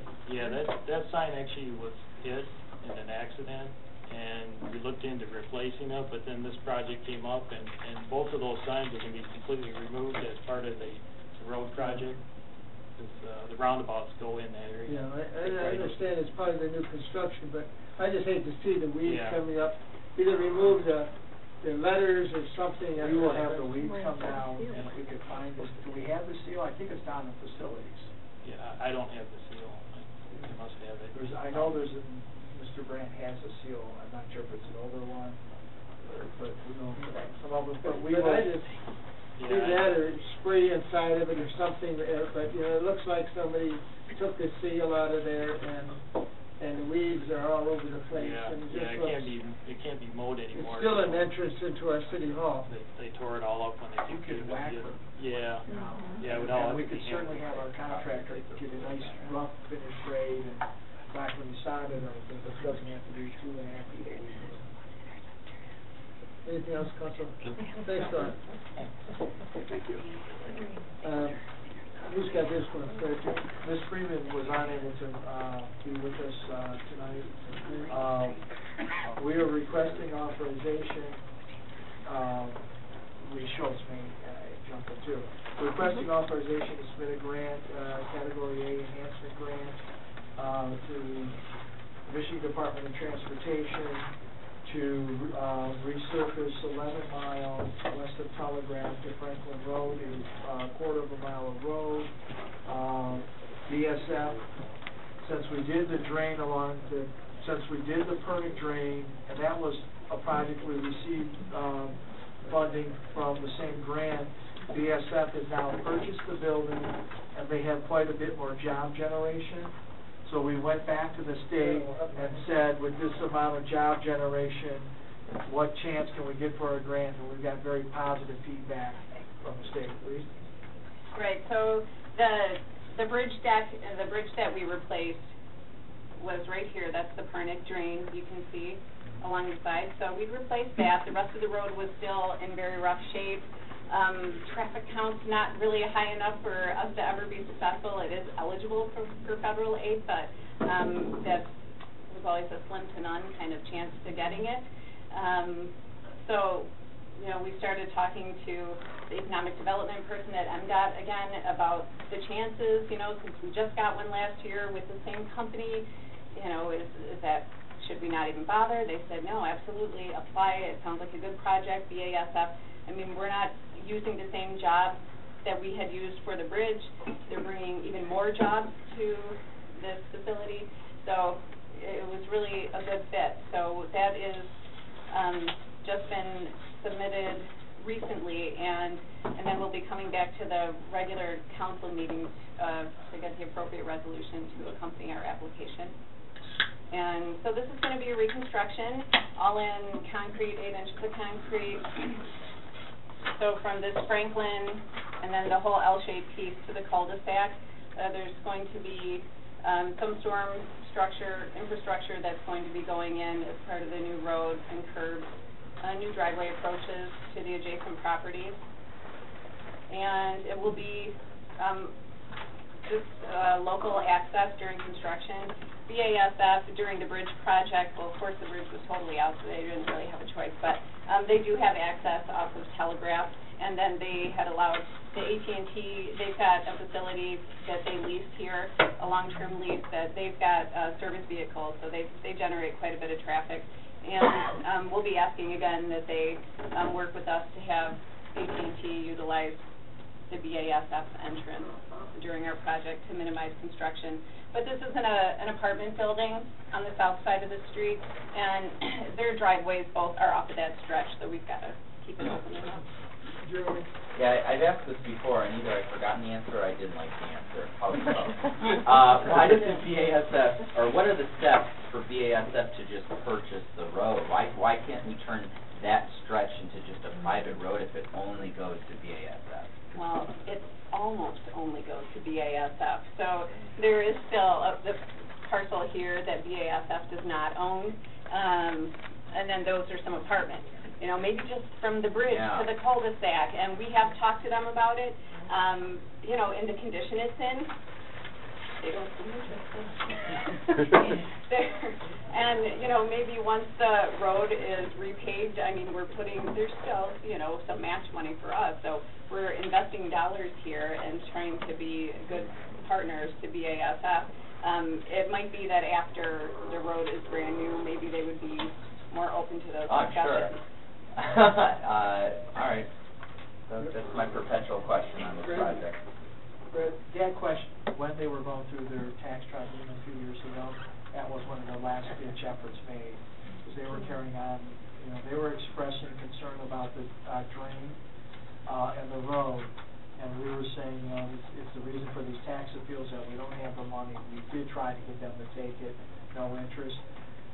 We also are in a preliminary discussion about an SAD district for the local 20%. This is such a low-volume road for the general public. And you are correct with it functions like a private driveway. Exactly. Place. So there's a lot of dynamics at play there. They haven't said no, but they're not jumping up and down saying yes. But I think there's going to be some type of hybrid dialogue that has to happen. Why don't you remind them of their slogan? We don't make things, we just make things better. You know, I agree with Jeremy. You know, we paid for that bridge. They didn't participate in that either. And, you know, there's a certain amount of corporate sponsorships or community things that they should be along to.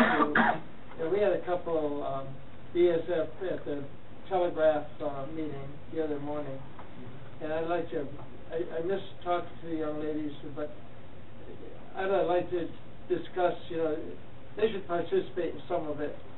It's same way as I feel about Northland. You know, we're making all the roads around Northland improved, and you know, they should pay somewhat of both Greenfield or this service drive. You know, and there's certain obligations I think businesses have, you know, to the community. They can't just sit back and just pay taxes. You know, they appeal their taxes and they get 40% off, and then they want us to put the road in, the bridge in, and you know, it's kind of a rough thing to say, but because you want the business here. But by golly, you know, they should know better and participate in this community.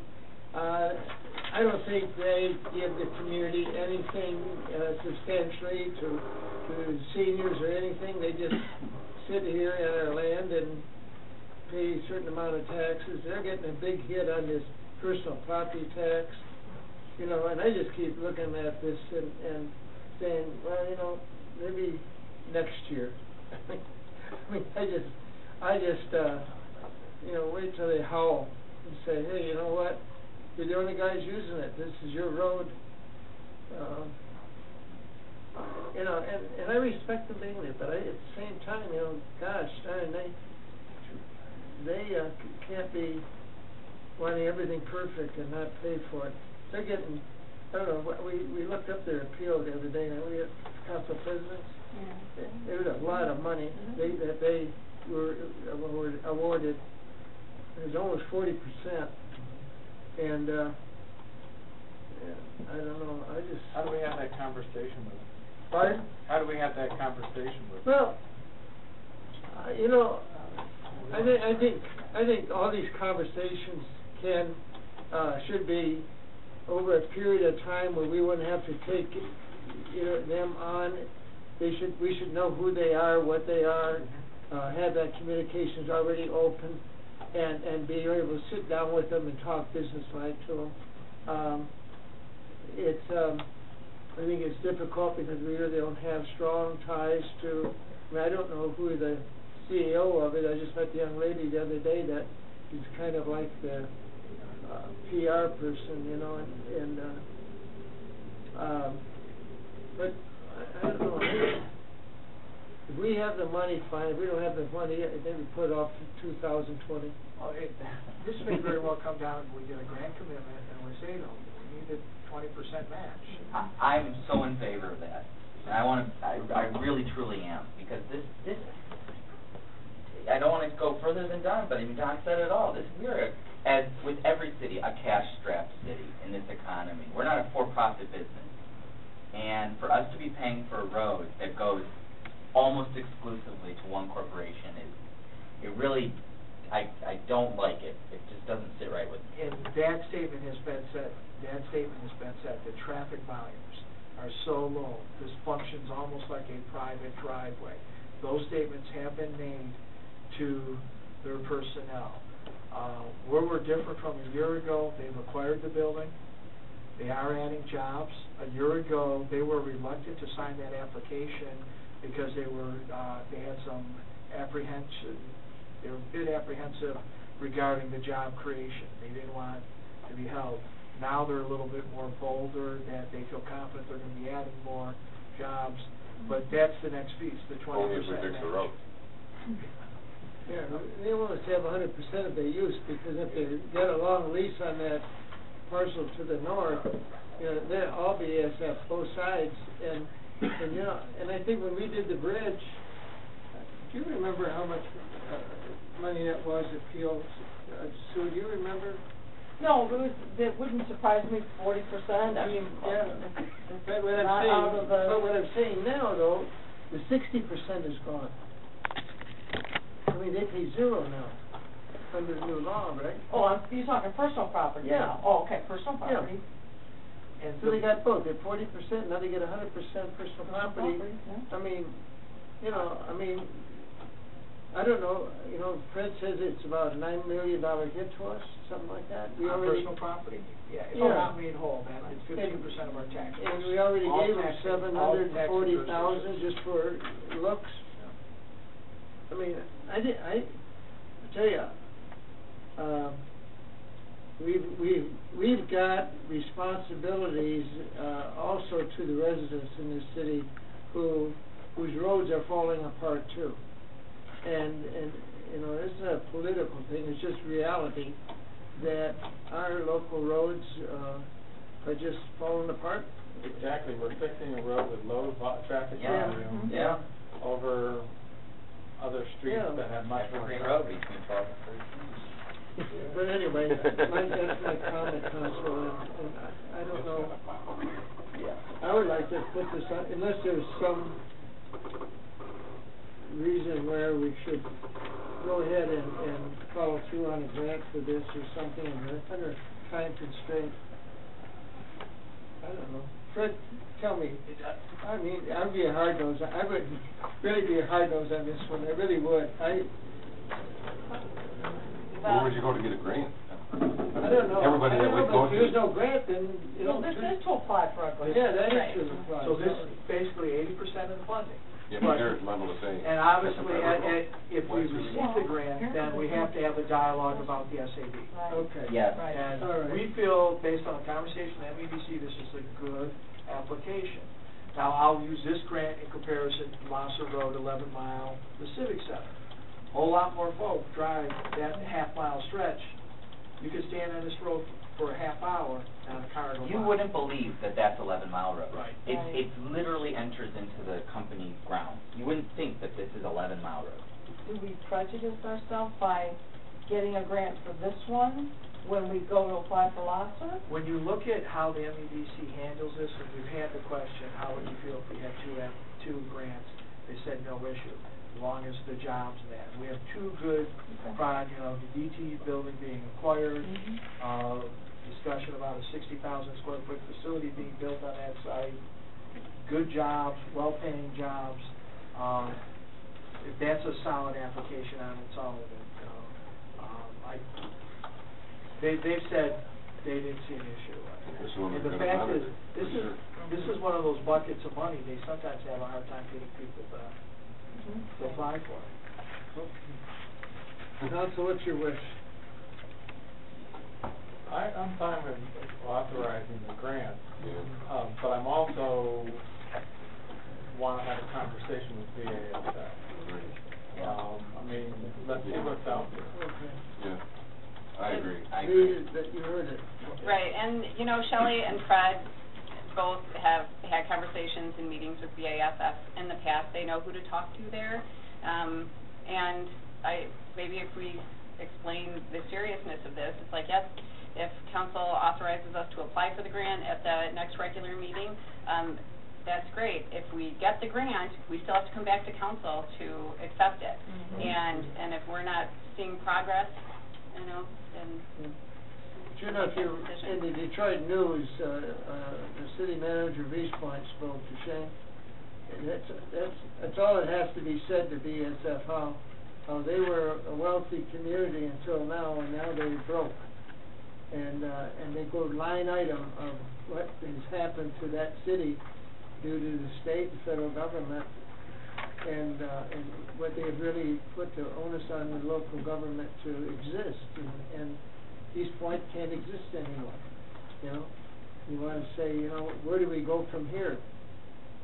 And I think at one time, Fred, I think you should have call a meeting of all the city managers and elected officials here and say, hey, where do we go from here? And that should be the theme of this.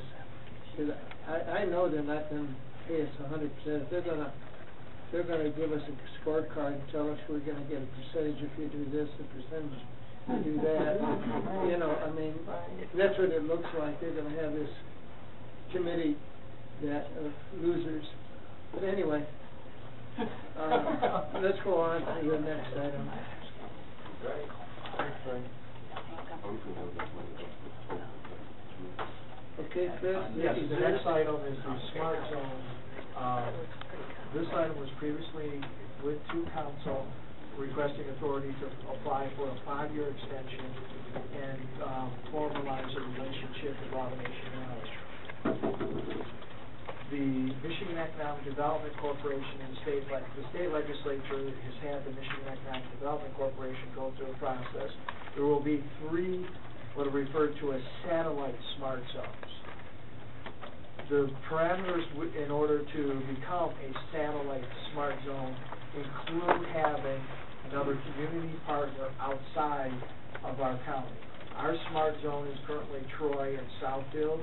We've spent some time with some folks up in Port Huron, but the city of Port Huron, St. Clair County's Economic Development Group, and Litchfield Township will hopefully become, they haven't signed on, become our satellite partner. Tonight we're asking, on the 25th, we'll be asking council for authority to submit a request for a 25-year or a 15-year extension. And I am asking for a Rule 10 on this. This is a competitive situation. The first 3 areas in for this designation we're being told will receive funding from the Michigan Economic Development Corporation. And the funding, it should be noted, is that we will be able to capture education millage within our LDFA. The state will make a local school district whole on those funds captured. Is that still our contribution to Automation Valley, still 50,000? 50,000, that's correct. So regardless of it's 5 years or 15? That's correct. Council? Larry? Yeah, out here there are 2 issues. One is the 15-year, and the other is the 5-year. But in the resolution, you only asked for the 15-year. You already approved We already approved the 5-year. When did we do that? Last meeting. Right, and you're in the bathroom. Okay. I need a Rule 10. I'll move a Rule 10. Support. It's moved by Mr. Moss, support by Mr. Seibert. All in favor signify by saying aye. Aye. And I'll move that the city council authorizes administration to seek a 15-year extension from the MEDC to extend the life of the Joint Local Development Finance Authority Performance Satellite LGFA. Support. It's moved by Mr. Moss, supported by Mr. Seibert. All in favor signify by saying aye. Aye. Nays, motion carries. Thank you. Go ahead, somebody on 8:30? Yes, we have with us, we have Steve Mitchell, Kerry Blanchett, and we are waiting for Steve Frank. The highway is closed, he said. Flood control. Okay, that's He's the the... evergreen 10 mile. Yeah. Well, the flooding all over the region is an issue We right had now. 22 basements flooded. That was at the last count. You too. We have Steve Mitchell Oh, from these fall. from Mitchell Mine's flooded Research too. Associates. It's a tough storm. What do you want to do? Take this forward? I'd like Mr. Mitchell, well, did Steve say how long? He said he was still trying to I couldn't get back through to him, but let's, just give him 10 more minutes. Whatever you want to do. Because I would assume that. Planning, yeah. Oh, yeah. Okay. Let's do one more. Yeah, let's just give one more. Give him a chance to get there. I'd be happy to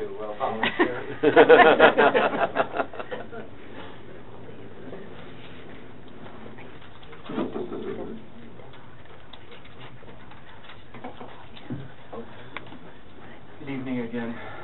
This is regarding the historic district designation for the former Reynolds Aluminum Building. As the council may recall, we were before you at the committee of the whole meeting on June 9th as an initial presentation. Subsequently, the Southfield Historic District Designation Advisory Board met on July 22nd, 2014.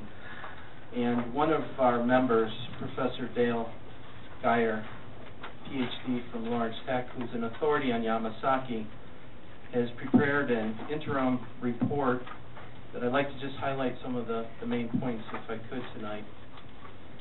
The Reynolds Metal Regional Sales Office in Southfield, which is an iconic modernist building, was designed by the famed architect Minoru Yamasaki. When it opened in 1959, the Reynolds office was one of the most highly regarded pieces of architecture of its time, and Yamasaki was considered a leading American designer. And there's really three main points: the architect itself, the client, and the building, which we believe gives it some historic significance. As you may be aware, Yamasaki is an innovative modernist architect who sought to create a serene, dignified, and humane buildings and environment for common people by utilizing elements from historical architecture like arches, decorative screens, reflecting pools, which are shown here in the picture, and inspiring silhouettes. He also designed Wayne University's McGregor Memorial Conference Center. By the early 1960s, he was one of the world's best-known architects, appearing on the cover of Time magazine, and he's most famously known as the designer of the World Trade Center. The client, in 1955, which is Reynolds Metal Company of Richmond, Virginia, wanted to design a Midwest regional sales office in Detroit. At the time, Reynolds was the nation's second largest aluminum products company, and it is well known that they are the founder and manufacturer of aluminum foil, but they also had the main domain in automobile industry, aluminum. By the late 50s, Reynolds Metal would become the nation's leading supplier of aluminum for automobiles. The Reynolds Company wanted Yamasaki to design an office to serve as the headquarters for the local sales office in the Great Lakes region, and Southfield was selected because of its proximity to the Big Three. 8 Mile Road was almost the exact geographic center of Detroit metropolitan area, and the site was chosen because it was located next to the newly opened Northland Shopping Center, which at the time was the largest shopping center. The building itself, Reynolds had intended the building to be a showpiece for aluminum and architecture by demonstrating the material's beauty, versatility, and economy. The executive vice president at the time wanted the headquarters of aluminum knowledge. Yamasaki created a simple temple-like structure composed of rectangular steel-framed glass box with a large central atrium that opened to a spectacular faceted skylight.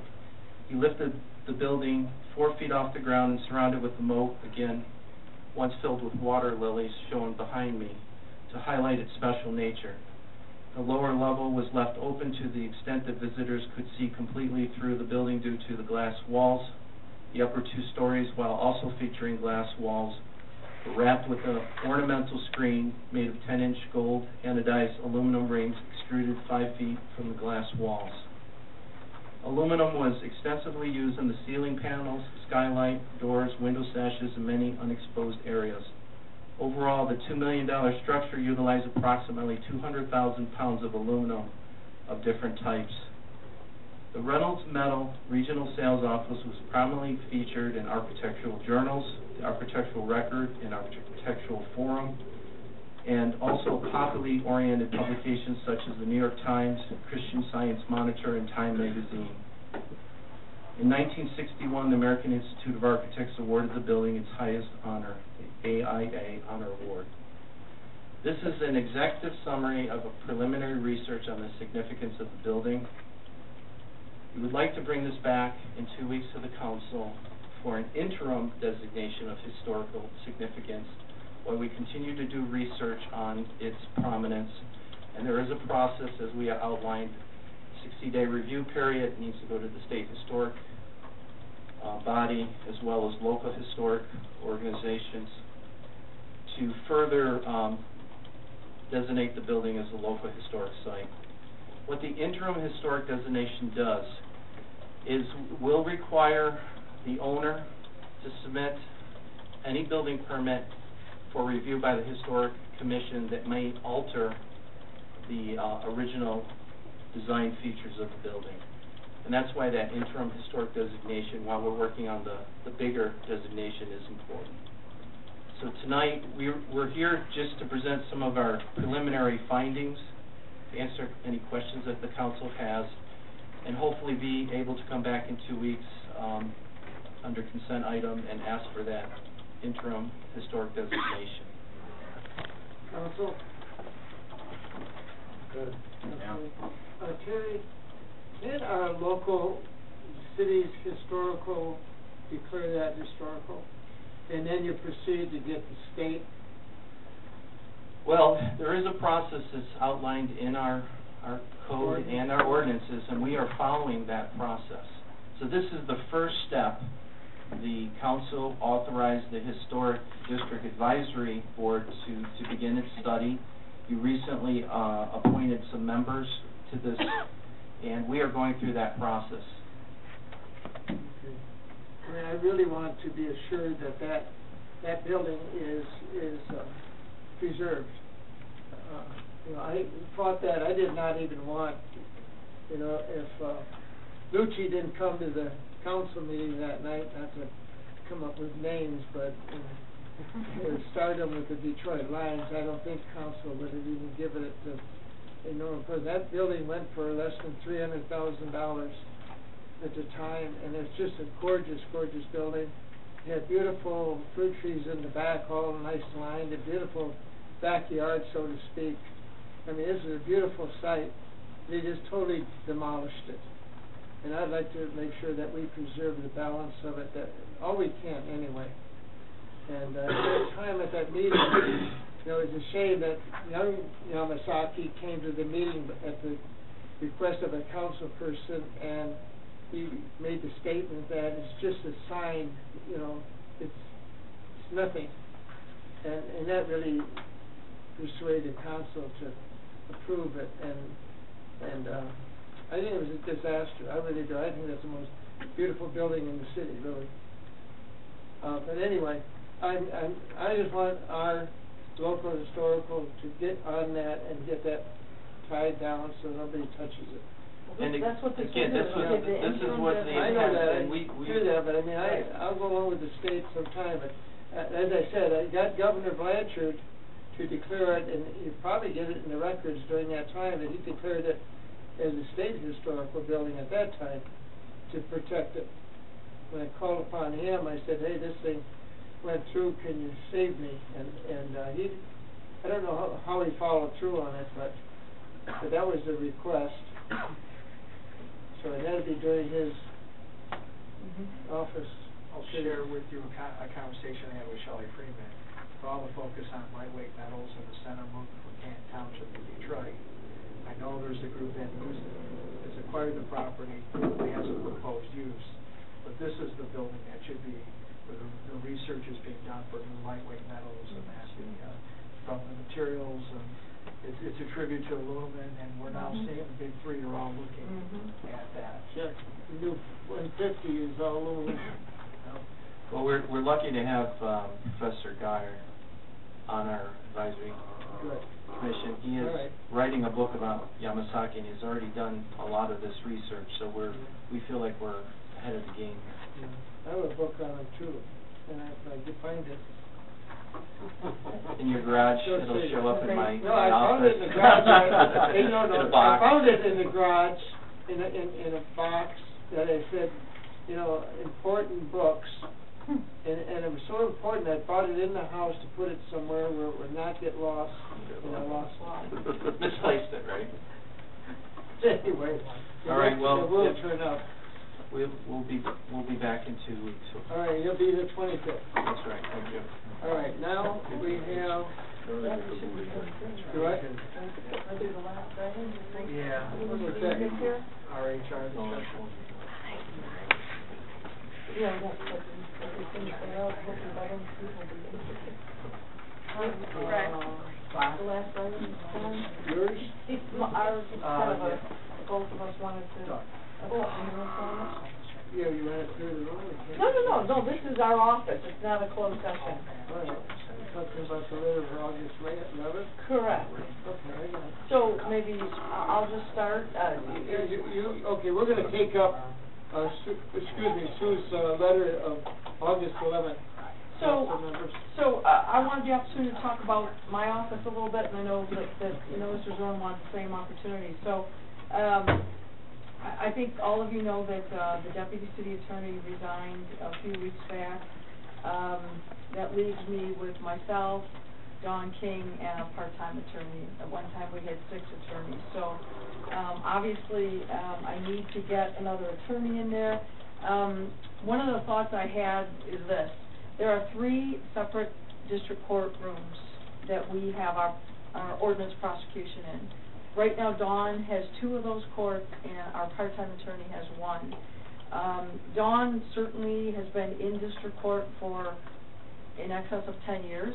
I think she would love the opportunity to branch out of district court, maybe have some opportunity and some time to get into municipal law.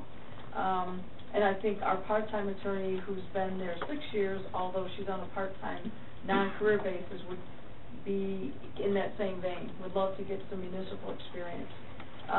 So my thinking is this, and I've talked to Lori just to see how this could work, but if I were to hire just a regular attorney, not a deputy per se, bring somebody in as, just another workhorse in the office, get them into everything we do, assign that person 1 district court, give our part-time attorney, make her a full-time attorney with 1 courtroom, and then give Dawn 1 courtroom. That would have 3 full-time attorneys besides myself. Each of them could then develop an expertise into municipal law. They would all have the time now because they'd be free out of district court to some extent. And I could work with them, try to move them along. Really, right now there is nobody in the office that has municipal law. They have district court, and that's about it, which isn't good for their own career path, and I don't think it's good for the city. We need to develop that area of expertise with municipal law. So my thought is, at the time we interviewed for deputy city attorney approximately a year ago, there were 2 other candidates that were very impressive to Lori, myself, and the Chief Hawkins sat in on those interviews. I've made some preliminary conversations, they would be interested in maybe coming back, talking to us, not again as a deputy, but as a, an attorney, maybe an attorney 3, maybe an attorney 4, I don't know, I'd have to look at their level of expertise and where the salaries fit. But that's kind of how I'm thinking that maybe we align the office, give all 3 persons the opportunity to really get into municipal law, and then certainly for the city standpoint, each of them would be developing that. We could even cross over so that they're all getting municipal law, and it certainly gives the city the ability then, as we move forward, to have other people that have the expertise, so when I'm long gone, there is a good base of attorneys there for the council even to select what you wanted to do. So I guess my request at this point is, could I be authorized, we'd free up the budget a little bit by just hiring an attorney as opposed to a deputy. That'll free up a little bit my budget. I could then make our part-time attorney full-time. She's been in that capacity without any benefits, straight hourly for more than 6 years. So I would make her a full-time attorney 1, so she's not going to be elevated into the budget. Dawn King, you realized, you approved earlier this year an attorney 2 after she'd been attorney 1 for 10 years, and then bring this new person in, try to work as well as I could within the budget, but really try to keep my budget as much as I could intact. And then again, we would look in the future, if we need a deputy, we have a good talent pool, I think, to select from. I just think it would be better if a person comes into the office as, just learning everything, getting in there, and not come in with a certain defined thought of what their role should be. So if I had consensus on that, that's what I would try to move toward. Fred, did you want to say something on this? No. On this, I'm in concurrence with what Steve's recommending. We spent some time, Lori, going through. I'll probably sit in, schedule permitting with Sue interviews the 2 people. From a budget standpoint, you can make this work. So that'll give you, you'll essentially have 4 attorneys. Right. And again, at our high time, we had 6. But so we're still down, but... If I may. Sure. Let me just say this. You put yourself in a position that, you've been all over the place in making that legal department work. And, boy, you've been really burdened by almost everything. And I guess I'm looking for a way to relieve you of all the pressure that sometimes you're under to get everywhere in any place. So the people that you put on your staff, I wanted to make sure that they help you. Right. All right? Right. Because that's important to me, because that's not what has happened in Right. this last... Right. And I think it's good because you've got 2 attorneys that would love to get out and do those things and be a workhorse. And I think we can make it work if we can just free them up a little bit out of district court. And so I think if I look back to when I started, more than 30 years ago, that's how I came in. I had a 1.5 district court. And on the other time, my other 20-something hours a week, I was doing municipal law. We started with contracts and I branched out. So it's kind of going back to a model that we had, and you work your way up, and you prove yourself, and you learn the nuts and bolts of municipal law. But you've almost been like an assistant administrator as well as the city attorney these last 2 years. And since Jack, Jack is ill, you've taken all that responsibility. And I just think, it's always been, budget, no money to do this, nobody to do this. And I think some people who have extended themselves and really put out have, said, oh, they're doing a good job, so just don't give them no help. And I just want to make sure that you cover the legal department the way it should be. I agree. And I think from the city standpoint, we need to have a good base there so that, going forward, there is that talent there. And so that's kind of my proposal.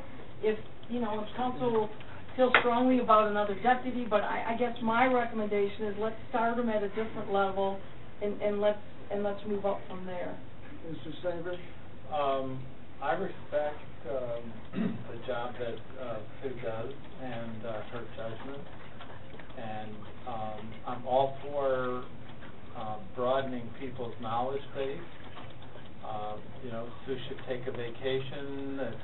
else in the office could handle something that comes up. I don't think you have anybody right now. I don't. So you know, as far as the deputy goes, that's neither here nor there to me. It's really about who can cover the office, who can do what, who can assist you, and we need to be succession planning. Absolutely. So, Sue, I totally support what you're asking for. Mary? Was you on this time? No, Oh. obviously, I thank you Yeah, for your well, support. I want to say something very similar to Ken, and that is, we're sitting here not knowing what goes on in your office. Mm-hmm. We know what we're supposed to be doing. How could we tell you, no, you gotta have this, no, you gotta have that? You need to tell us what will work. Right. And then we need to support you.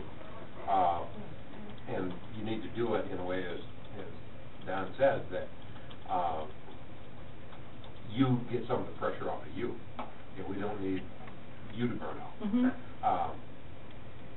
But I have a direct question, and it's probably one that I should know, and maybe I do know the answer, but I'm not confident that I know. District court versus municipal law. Tell me. District court is just ordinance violations and traffic violations. So, trespass, driving while suspended, a drunk driving, speeding ticket, that's what they do. So they would go off and they prosecute those cases. So they know those elements very well. But if you ask them zoning or contracts or labor or any of the varied facets of municipal law, they have no experience.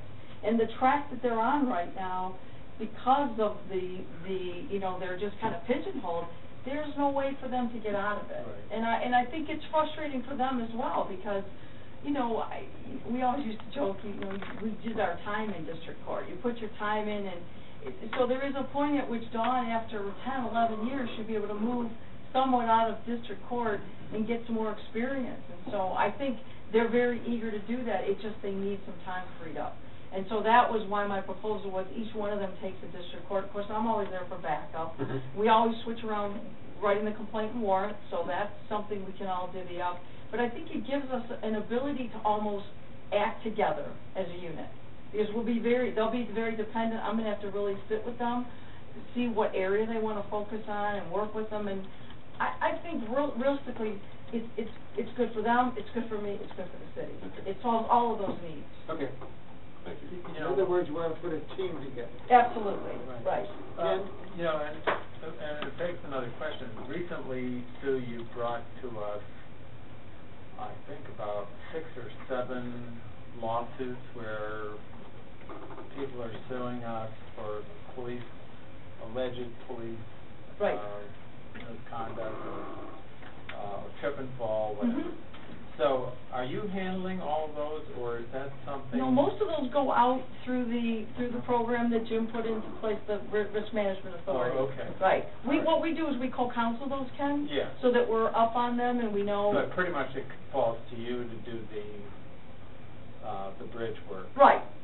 And as Mr. Fraser asked, my plan is by the end of the year, I'm going to go through a report as to, because a lot of those have been dismissed. I know it seems like lately we've been having more of them, Yeah, but a lot of them are unfounded. So even though they bring a lawsuit, it may be 2 months later dismissed, so. Right. Okay. All right. So if there was consensus, so then.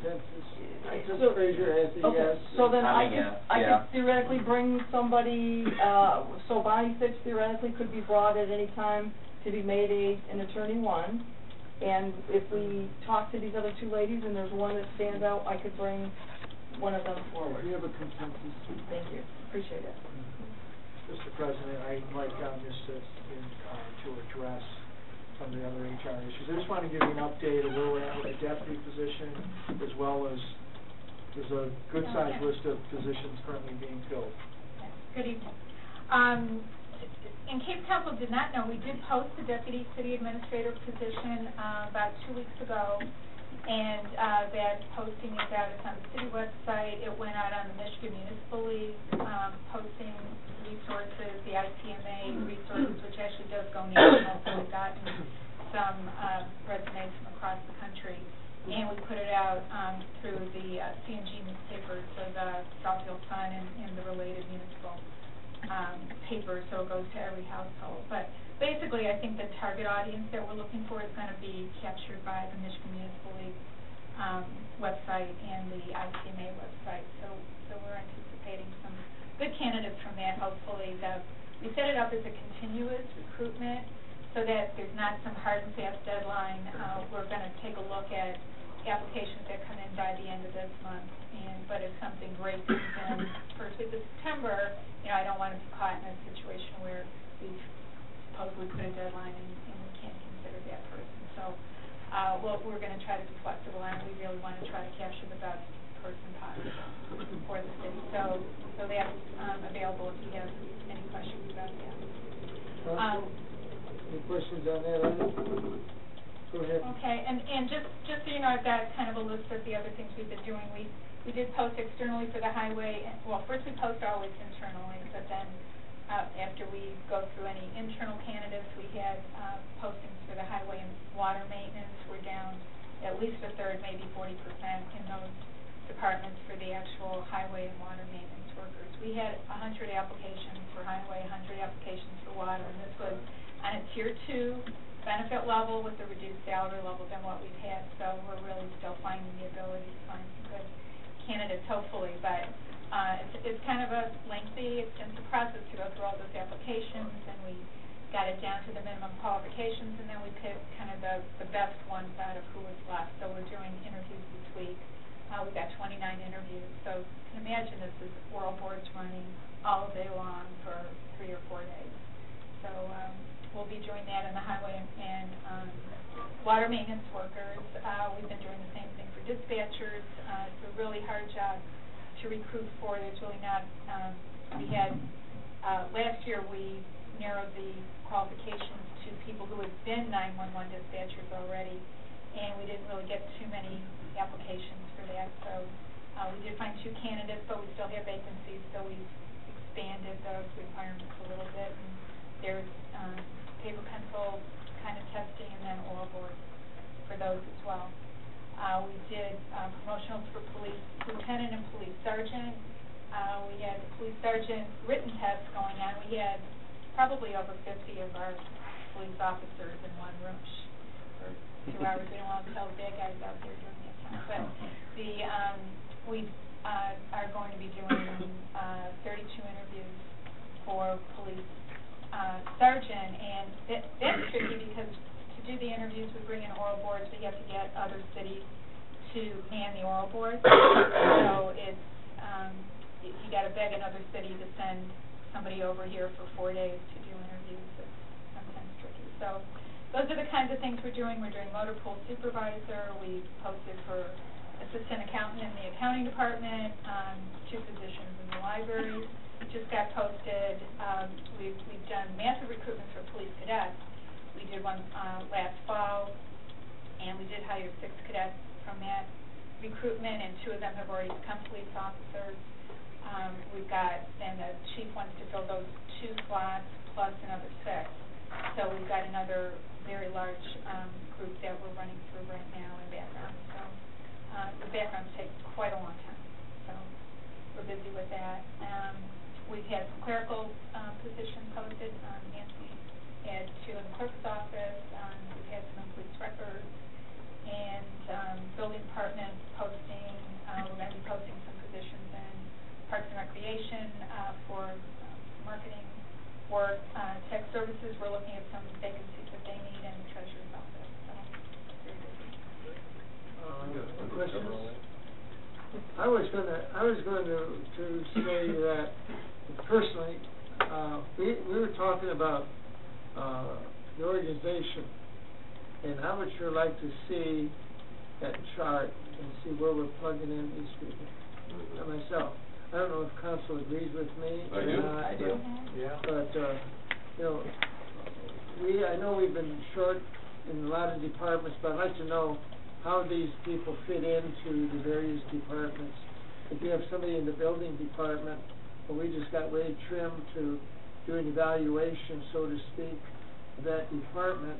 So you almost want to wait till they come up with their recommendation before we hire somebody to fill one of the holes, so to speak. So Anyway, at the next, I guess, regular meeting or whatever, council. As part of the budget process, we did a substantial amount of work on the organizational chart. There's still some work, we'll step up the pace, as we've been going through the priorities of trying to deal with getting some of these positions filled. We haven't been pursuing it diligently. My last discussion was probably 2 weeks ago, where are we at? But we'll get back on that and put it in. But all these positions were budgeted. We're working through kind of an importance. You got different department heads coming in. And I know they're constantly going to Lori. We're just moving systematically, very strategically, evaluating positions, compensation levels. Now, there were some folks, and I'll use these highway positions, and had I listened to some of the employees, we weren't going to get any. And we made the decision, let's test the market. And 100 applicants with the CDL, the things that we were told we weren't going to be able to get. So we're trying to be very thorough in this process. Yes, Jeremy? Yeah, I just have a question.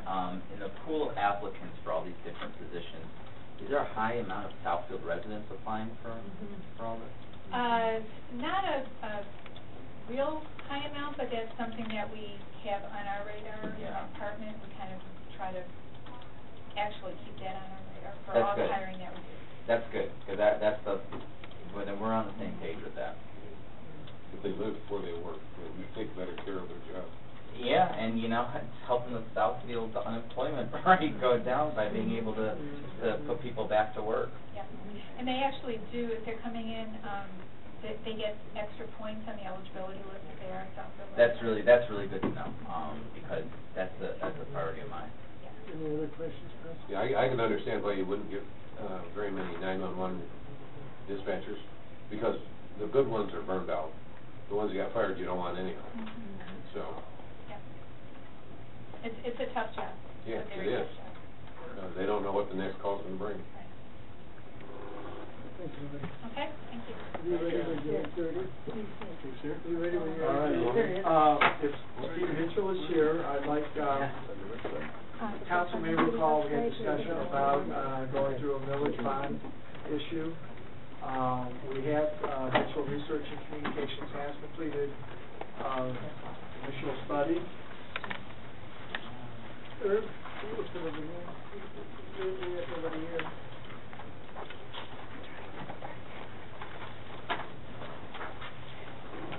That's it. Take one and pass it.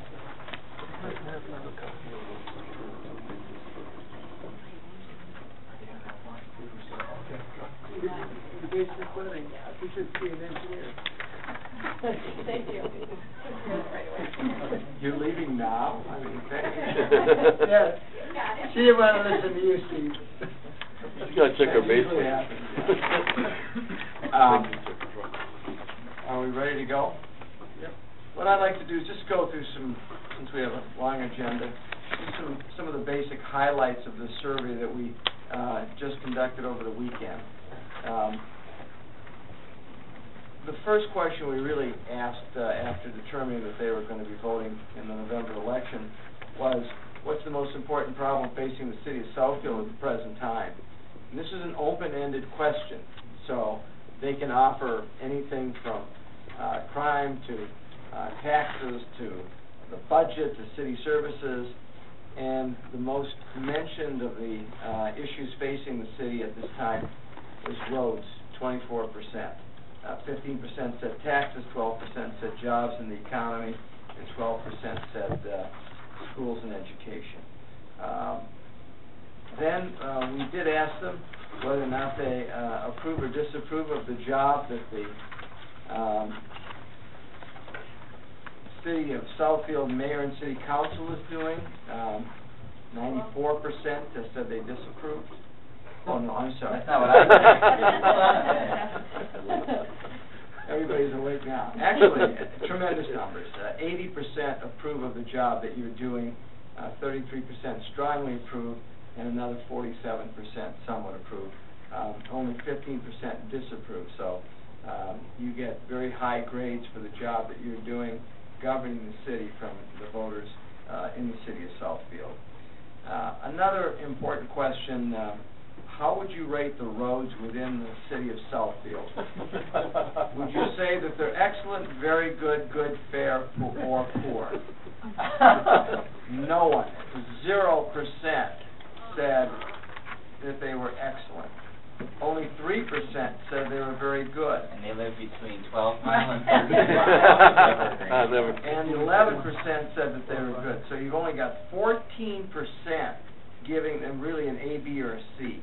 You've got 31% saying fair and 56% poor, which means that you've got 87% of the voters saying that the roads in the city are fair or poor, and a vast majority, 56% saying that those roads are actually poor. And everybody had an opinion.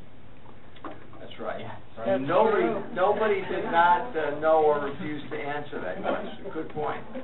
And the final item I want to point out is we then read to them the ballot proposal that could be on the ballot regarding this issue, which involves borrowing a sum of $99 million for this. And 61% of the voters said that they would vote yes on this proposal, and 31% of the voters said that they would vote no. So this has strong support. If you're going to do a ballot proposal, you always like to start off with at least 6 out of 10 voters in support of it, and that's precisely what you have. So based on this survey, I would recommend that you go forward with a millage proposal to do this, because I think that clearly the data show that there's support for this. There's great concern about the roads. There's a great concern about the roads within the city of Southfield, with that high percentage, almost 9 out of 10, saying that the roads are they are poor. Can you tell me what MML? Much more likely, a little more likely, a little less likely, much less likely. Okay. You can read through those. I don't think you need to go through those. Yeah. No, I just. Yeah, that's just much more likely than more. I'm reading. Yeah.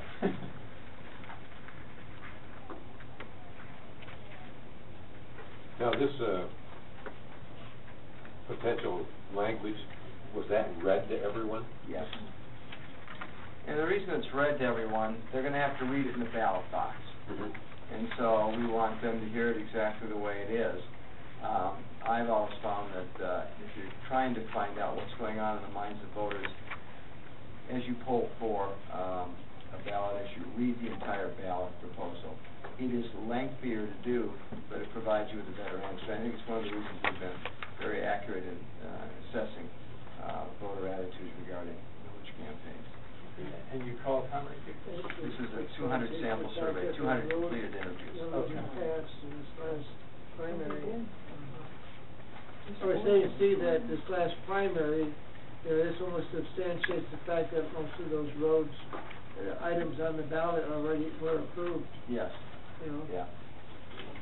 Can I make a few comments? Because I'm just kind of digesting it. Go ahead. I did my own poll of sorts over the last 6 months in the city, but there is one common issue, and this says it all. 24% talking about roads. The next jump down, it's the 9% less. And I've asked people, would you pay more to fix our roads?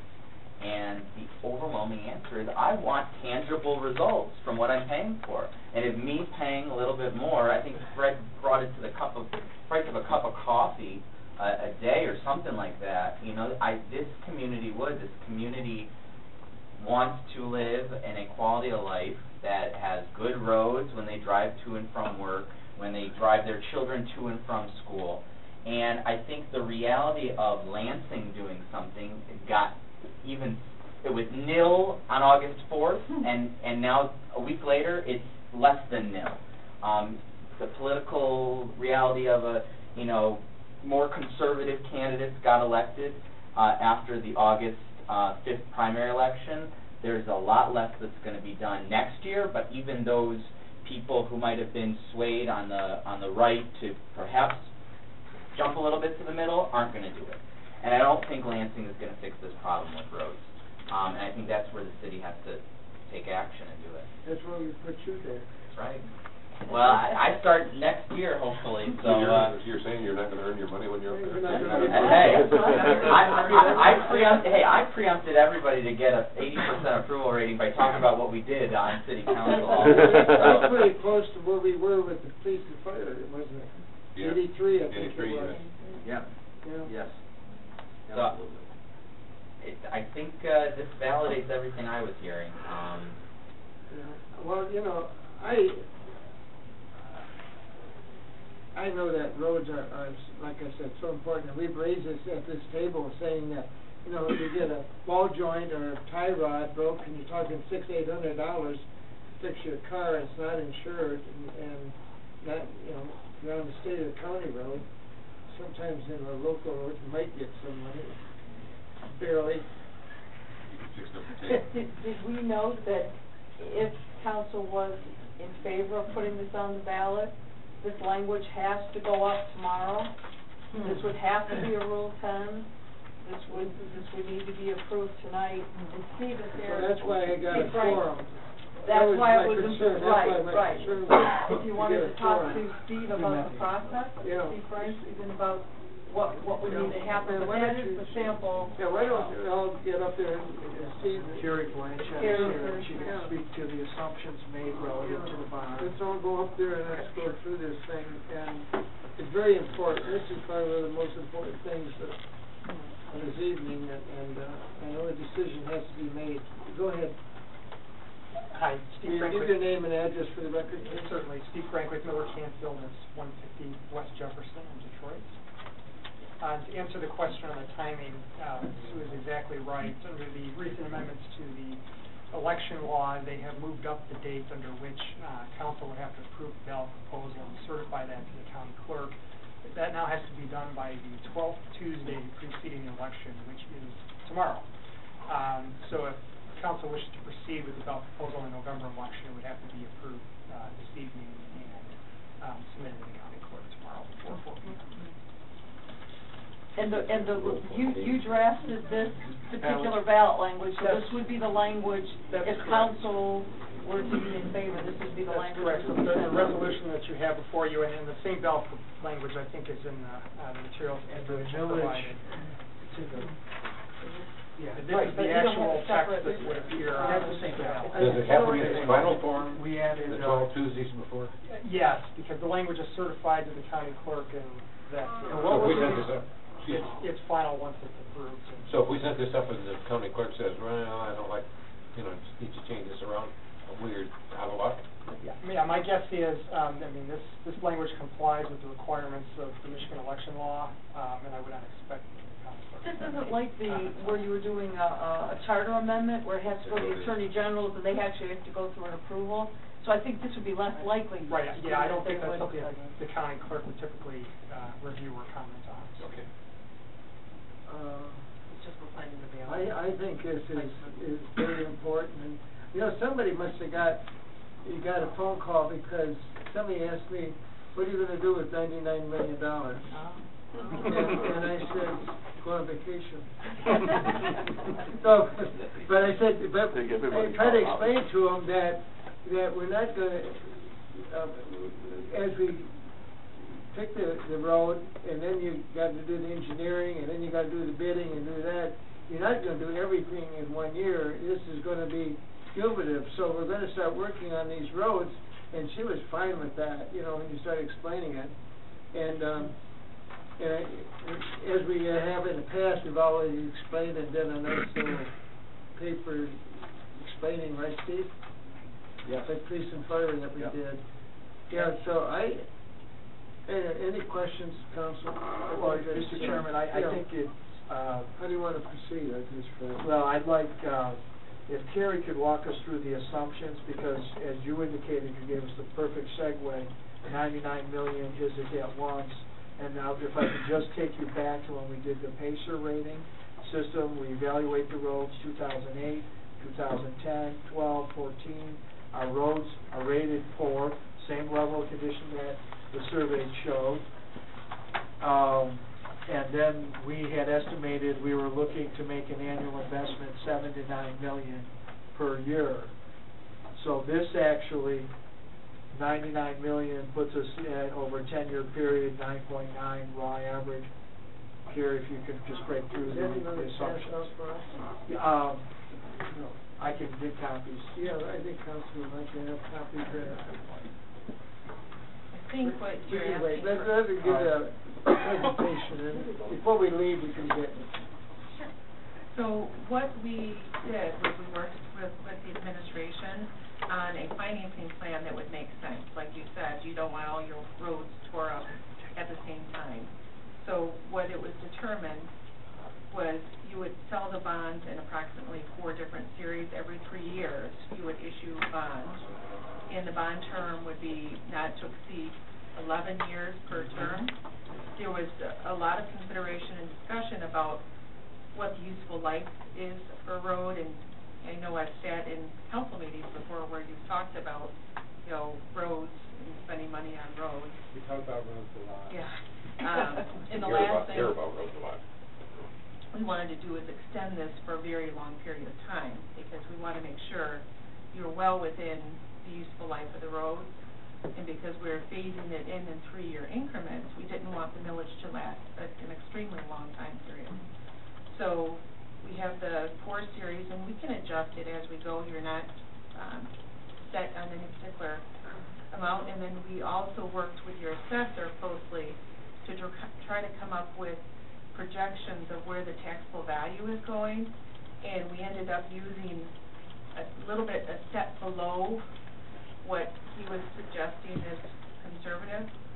So when we looked at projecting the millage rate required, we used a 1% loss in taxable value for next year. And I think he's thinking it might be a little bit better than that for next year. It's 2015 levy year. And then 1% growth rate 2016 through 20, and then 2% increase thereafter. And we used fairly conservative bond interest rates. So when you put all that together, what that means to the taxpayers is that the estimated millage required would be 2.58 mils.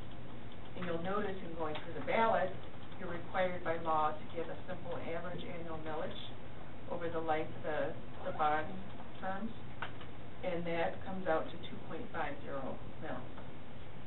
Now, and Steve can speak to this, you'll note that the millage says estimated, and that's because as your taxable value changes, if there's some big, huge reform taxable value, and the millage had to be slightly higher, you have that authority. More than likely what will happen, if your tax base grows greater, then you can't levy that millage, you levy less millage. So the bond payments don't change, the amount of the millage does. But you have the flexibility if something were to happen and you took a big hit on taxable value, we could just delay issuing another series to make it fit within the millage parameters. So you have a lot of flexibility in the structure because of the series. Counselor, have any questions? Been told that Farmington Hills and Farmington will also have village ballot questions on the November ballot as well. I can run most of it. I think we're I read roll-up was, yeah. I think that's right. Yeah, well, well, you know, the most important thing in dealing with the roads now is they're not gonna get any better. And you know, the worst scenario is if we don't attack some of these roads, we're gonna have to do reconstruction, which shows it. You know, some of these, you know, we can do a cut and paste with, but you start doing this full construction, my gosh, that costs a fortune to start. It doesn't give you many roads to fix. You know, what is it now, $1 million a mile for asphalt? For concrete, 1.1. Is that lane mile or? Lane. And 1 lane per mile. Mr. Seibert? Okay. My only concern about this, and I'm supportive, is $99 million. It sounds like a lot, and it's just exactly what you started to say. It's not a lot of money when you talk about, especially given the size of the problem that we have. I think a challenge is going to be how this money is spent equitably so that people feel they're getting something for their 2.5 or 2.58 mils. And I don't expect anybody to answer that this evening, but you know, we've all been beaten up by residents about not only the condition of the main streets, but of residential streets.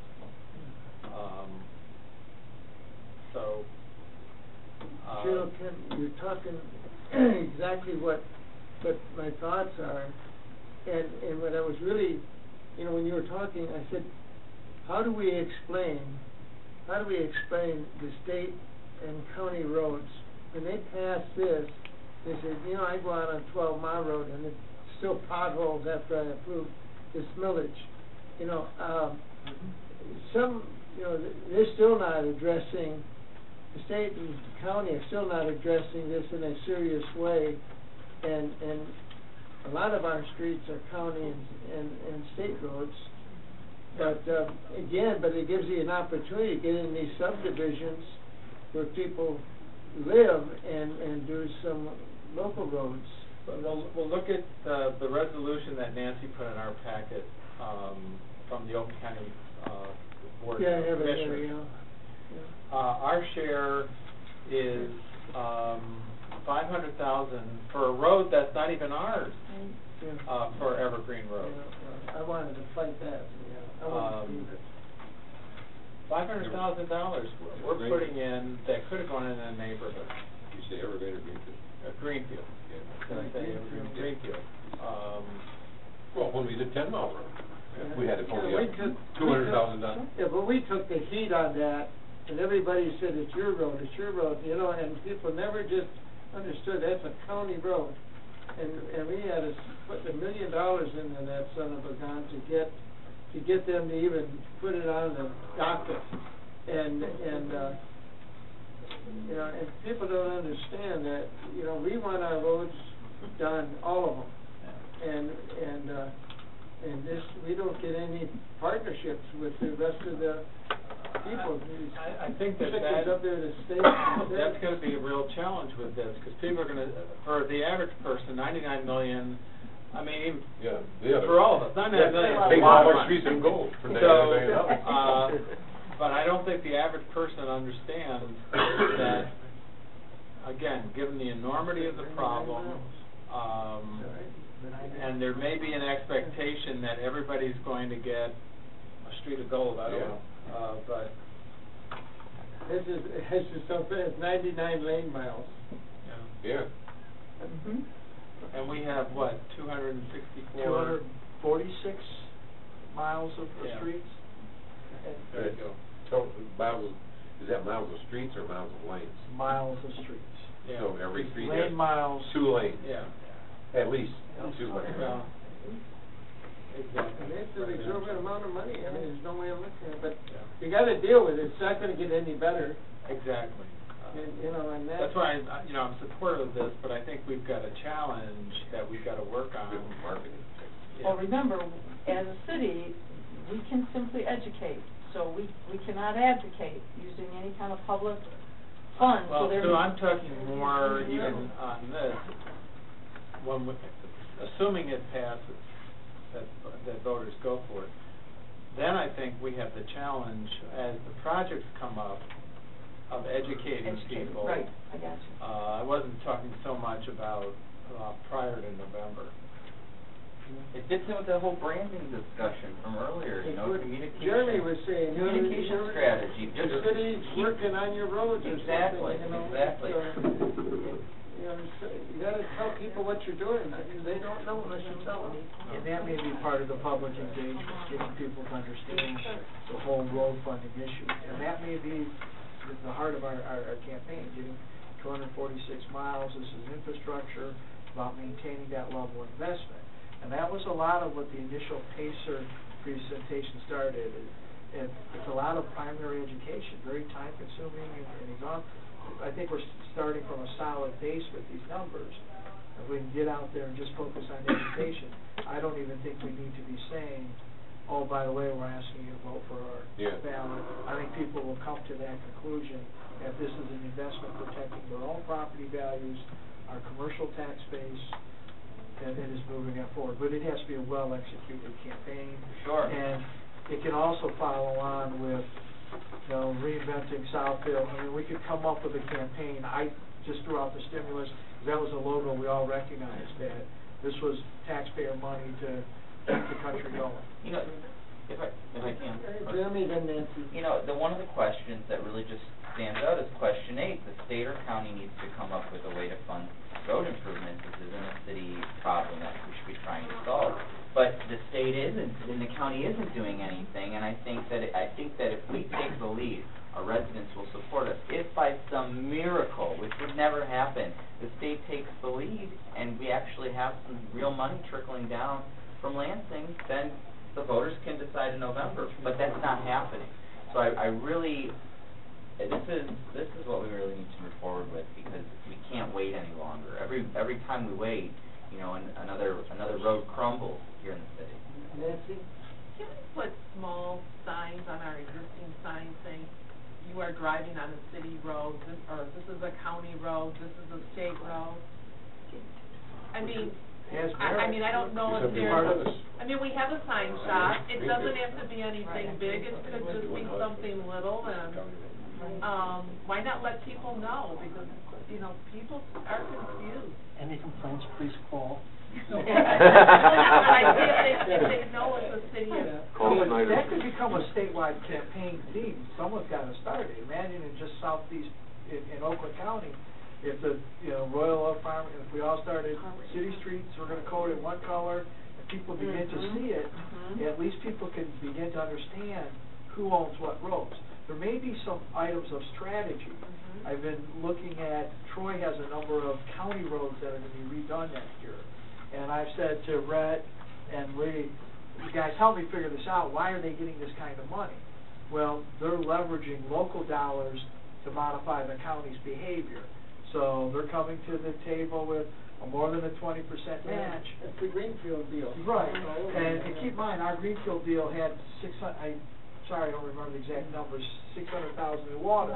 But part of our strategy may be, what did Troy did? Why did they look better? At the end of the day, all I know is residents just want good roads, and we're trying to analyze who's getting what money coming down the pipeline and making sure we're working from the right playbook. I just want to emphasize, as far as the way the survey was written and the way we had structured it with Steve as well, the goal was to start with the basic question. And so when you started with the basic question, you pretty much were in a positive stance. It looked like it was roughly 61 to 31 is how we started off with. Then you take all the negatives, you throw it out there at all the people, and then it took you down to 52-37. Then you give the positives. You actually took them back to a higher level than when we first started. It took you to 68-27. But the two most important things that people really cared for, that were important, were property values. Property values were key, and also that it's good for the economy of Southfield as well. And it'll create jobs and be good for our businesses as well. And so that's where the two messages, if we need to have a message out of what people are feeling, that's... Yeah. I think that, we keep talking about external issues, what other people say, and I think we need to also take a look at internally. And our strategy needs to be, if this passes, that we start with the worst roads, and it's not necessarily the PACER worst road, but there may be a road that's not as bad as Pacer says, but has more volume on it. And if we start showing that we're spending the money so that the majority of the people it gets better for the drivers, I think it's going to be, as we go down the road, it's going to be easier to sell. No pun, It's down the road. Yeah. It's almost like the earlier conversation we had with BASF. Why are we spending road money on a road that hardly anybody travels on? Yeah. And same thing with the Pacer thing. There may be a really bad road, but if only 100 cars a day go on it, you know, and there's another one that's pretty bad, but 5,000 cars go on it, we need to start there. Well, I tell you, Myron, you know, I don't know how many, and I know everybody at this table, how many times did you hear someone talk about Evergreen? Right. I mean, it was worse than Christmas. I mean, Oh, yeah. everybody says, you know, I mean, every single person, whether they lived here, or worked here, or driving through, I mean, you go to the gas station, some guy sees you, saying, when are you gonna fix those roads, you know? I mean, Evergreen, Greenfield, 10 and miles. Northwestern Drive. 10 Those mile are I get a okay. lot. 10 mile, and I see 10 mile in the service drives, or the next big, and that stretch of Lhasa. And there's a woman that works in the pharmacy that we go to, and she complained about Greenfield Road. And I explained to her, Greenfield Road is not our road, it's a county road. Every time I go in, she complains about it. And just walking through the door, I know she's going to complain about it. So I said, one day with you, then complained about it. And I told her that it wasn't our responsibility. So she complained to me, and I said, you know, telling me about Greenfield Road is like saying to Santa Claus, you didn't get enough Easter eggs. What am I going to do about it? Give her the county phone number. But people don't understand. Yeah. They we have you to know, have a card, and they every don't time want to. anybody asks us, and here's some numbers, You should know, call them. about many months ago, I actually sat down with the Oakland County Road Commissioner and asked him about 10 Mile Road. He said, you know, I hardly get any complaints about it. I don't know what you're complaining about. I hardly get any complaints about it. Because people don't know. I said, I hear about it all the time. And so and I think that's where there's got to be a way to channel the information over to them. Mr. Savage, you have your hand up? No, I'm just agreeing with Myron. Okay, anybody else? Remember when they wanted to make cities responsible for every road that... Anything the same board? Yeah, I'll move a Rule 10. Support? That's moved by Mr. Stivers, supported by Mr. Moss. All in favor signify by saying aye. Aye. Nays? Motion carries. We have 4 positive votes. All right, thank you. And Motion. thank you guys, everybody, for working. No, wait, We only just Well, I got still real... want to thank them, Oh, whether we approve it or not. Oh. I mean, I'll make the motion to, Forward or just language by approve the tomorrow. language, as presented. As moved by Mr. Stivers, supported by Thank you. by Mr. Frazier. All in favor signify by saying aye. Aye. Nays?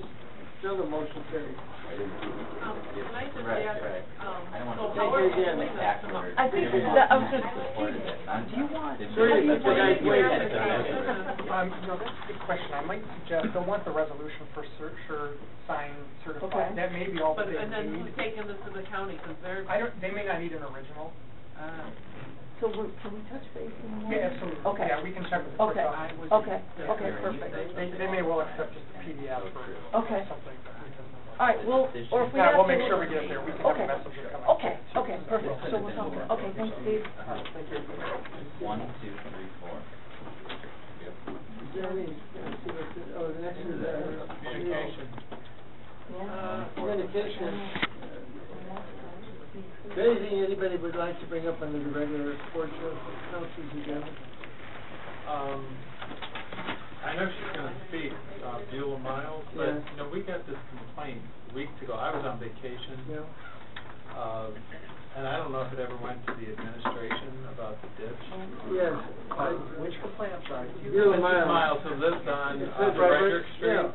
And I talked to her several times, to talk to Larry about it, and Larry, they went out, took pictures of it, And, what they said was that, and well, I guess I'll let Mrs. Miles speak for herself. But then but we did, get a hold of, I mean, I personally talked to Larry, and they're out that day taking pictures. And what he said was that the culvert is higher than the ditch. So the water flowed into the culvert because it was low and the water was stagnant. So what has to happen is the culvert's got to go down, or the ditch has to be filled, one or the other. Anyway, Ms. Miles? Sure. Please give your name and address for the record, Mrs. Miles, please. And talk right into that little microphone. Thank you. Good evening. My name is Beulah Miles. I live at 25100 Frederick Street, Southfield, Michigan 303. I've been talking to the water department about the water in my ditch. And the reason I've been doing it is because it's a health hazard for mosquitoes and frogs. And also my husband is ill, and so I can't take him out basically to walk because he walks slow, and I don't want to get bit by a mosquito and have the West Nile virus because he has enough health problem as it is. So I brought pictures today to show you what I'm dealing with.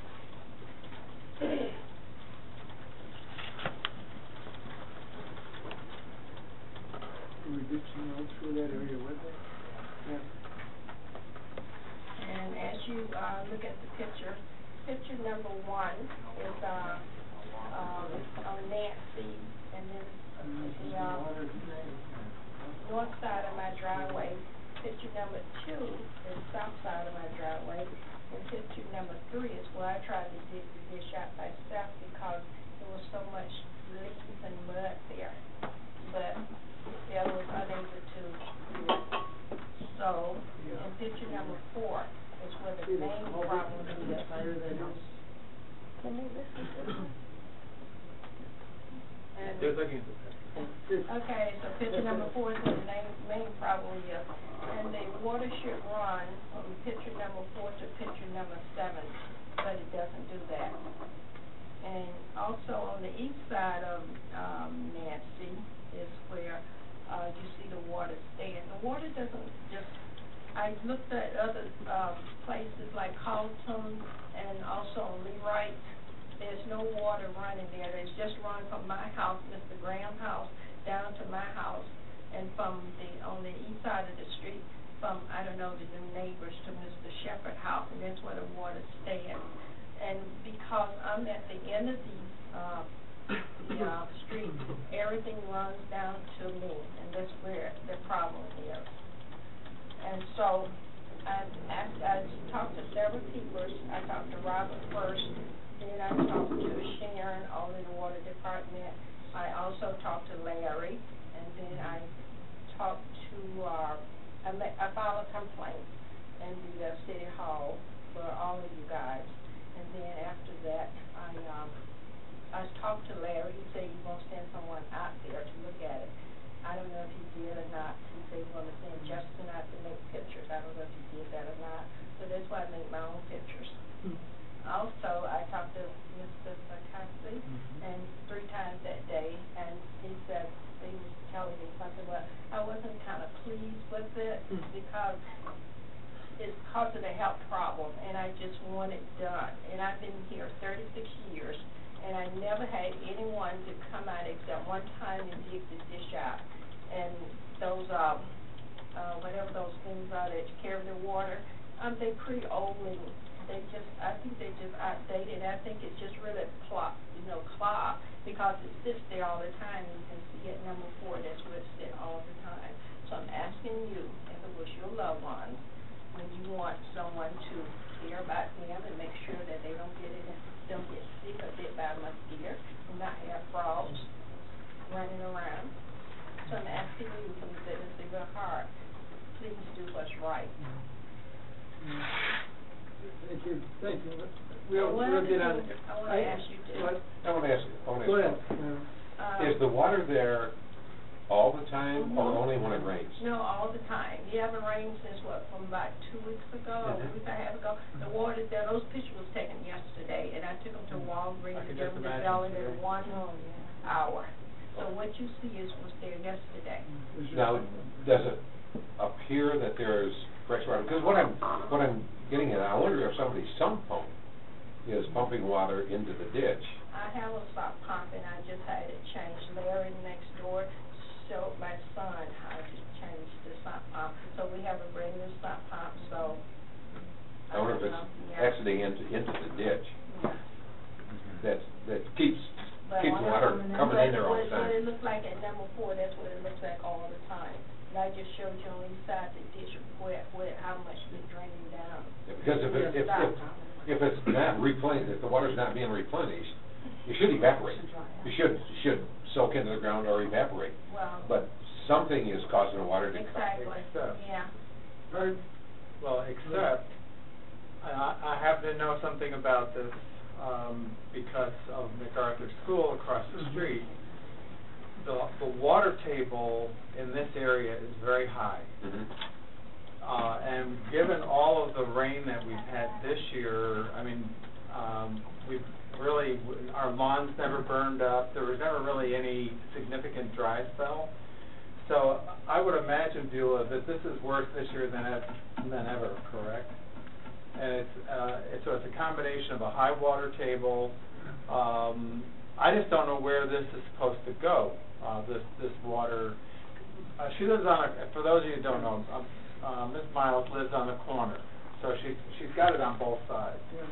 And the school is across the street. But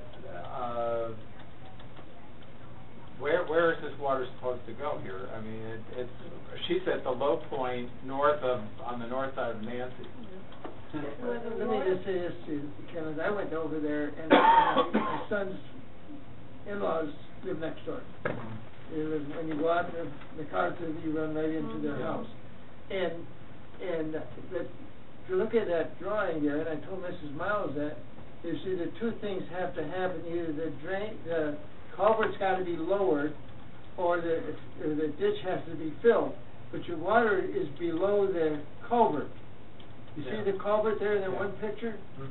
Yeah. Right. And Larry said, I don't know, maybe Mrs. Miles can make some comment on it. Larry said that when he talked to Mrs. Miles, she was going to have her approach redone, and it was going to set the culvert so that the water runs. So in other words, lower the culvert.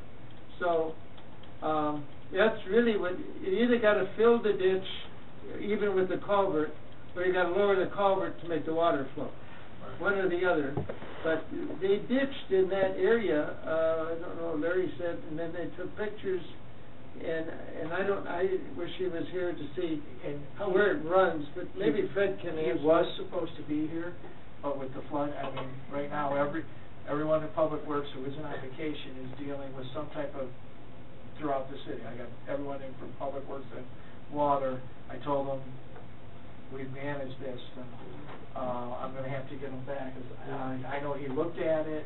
I don't know where the water is supposed to end up going, and I wish I would have had Lee Schultz stick around. You know it's not supposed to. I know it. If you look at number 7, it's leave my house, and it's supposed to go across the street to James' house. Right. This is our neighbor, and it has a culvert, as you call it, there. Water is standing there too, and then it's supposed to. Then it comes from Nancy down, and all supposed to meet together from my house to that on this side of the east side of Nancy, and it's supposed to go out down south to that number 9 and 10. As you see, it's dry, so nothing is going down there. Do you remember when they ditched, when they came down and ditched that area?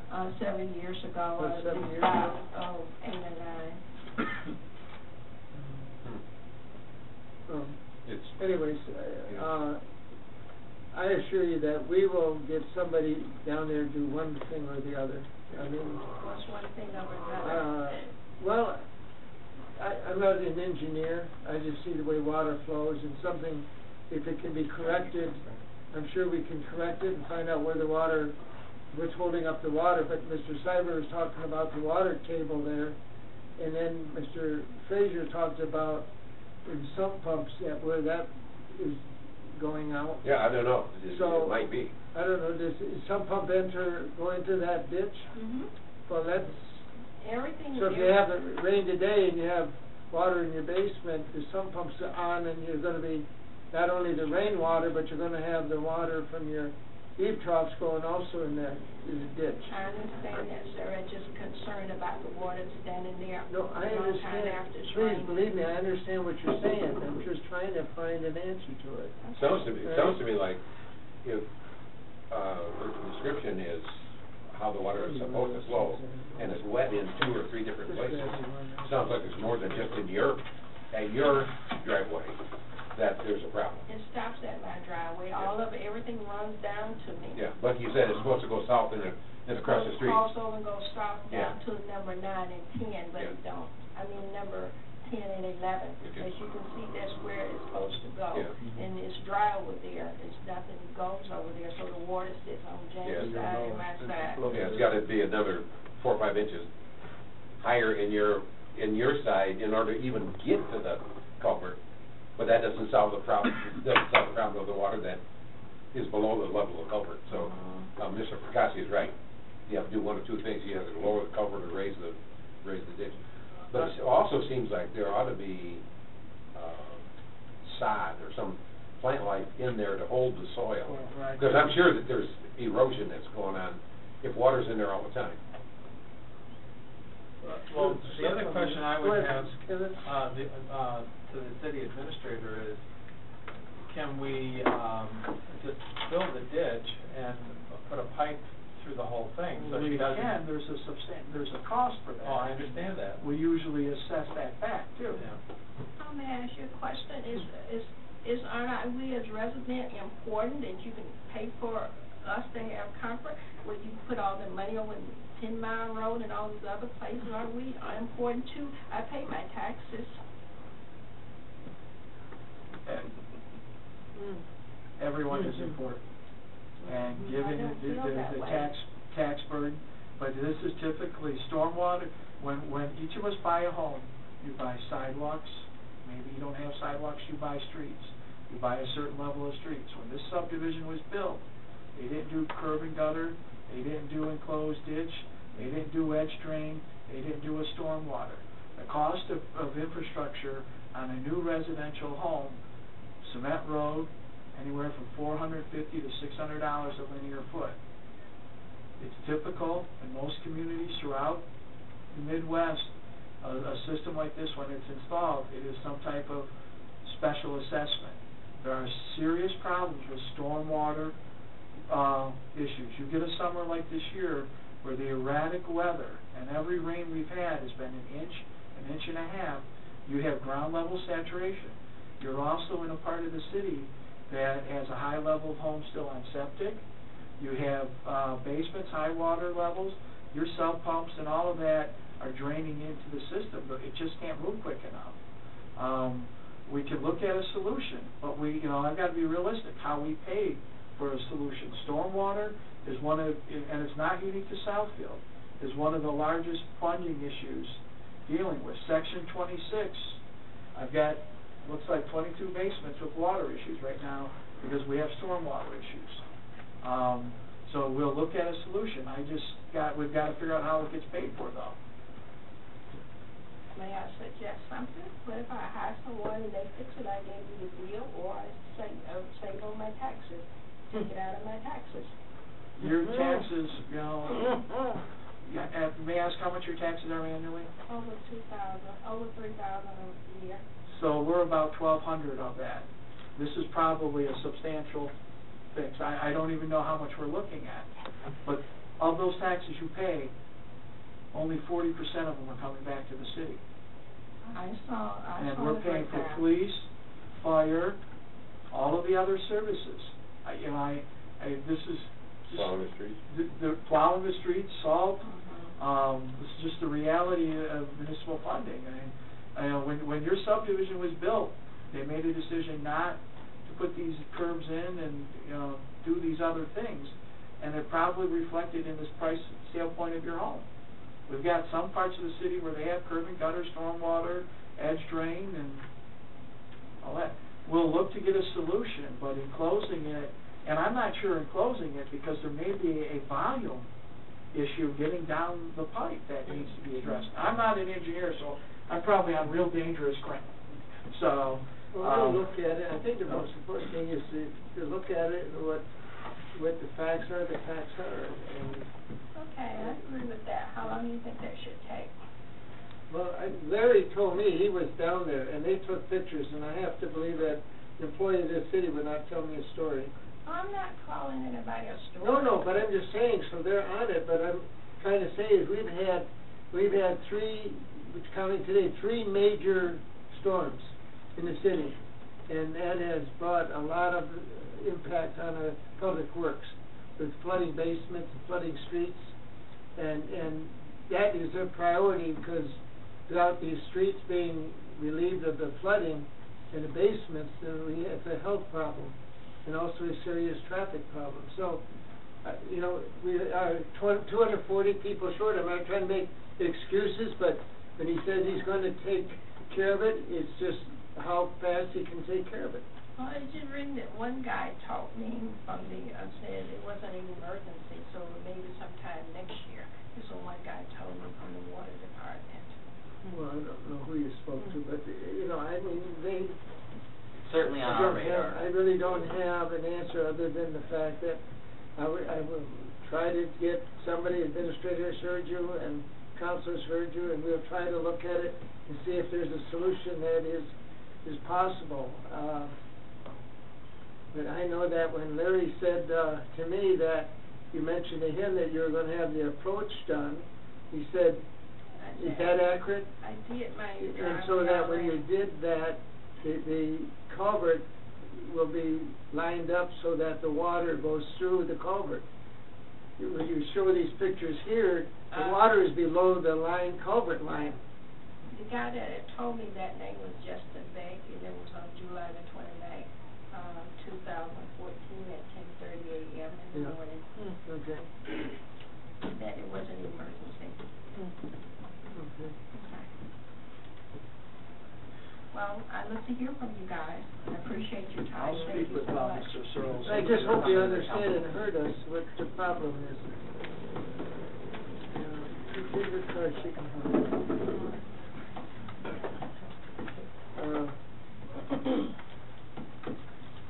Pamela Darrow, P.O. Box I 155, Southfield, Michigan, 48037-0155. For the residents that need to reach me, listening on YouTube, my number is 248-346-0439. I was going to talk about something tonight, but I think I'm going to change my subject. This campaign about reinventing Southfield, you cannot reinvent Southfield until you reinvent and invent this city administration. There are too many positions in this city that have not been filled. And why? We're right back in the same situation when there was no police chief or fire chief. You guys just seem to allow all of these pools of candidates that you have for different things to expire. Tell me why these positions have not been filled, and why did you rush so quickly to fill the city administrator's position?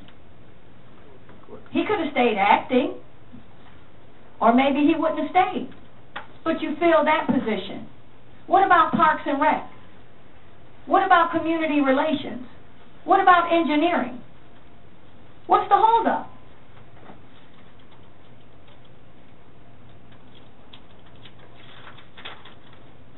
And through the chair, our city clerk handles election and business of that nature, and you're like the liaison between the departments and the money. I wish the way you had suggestions about the roads, you would be able to answer those questions when I come to you in the clerk's office, when you say, I don't know, Pam, or I got to go through legal, Pam.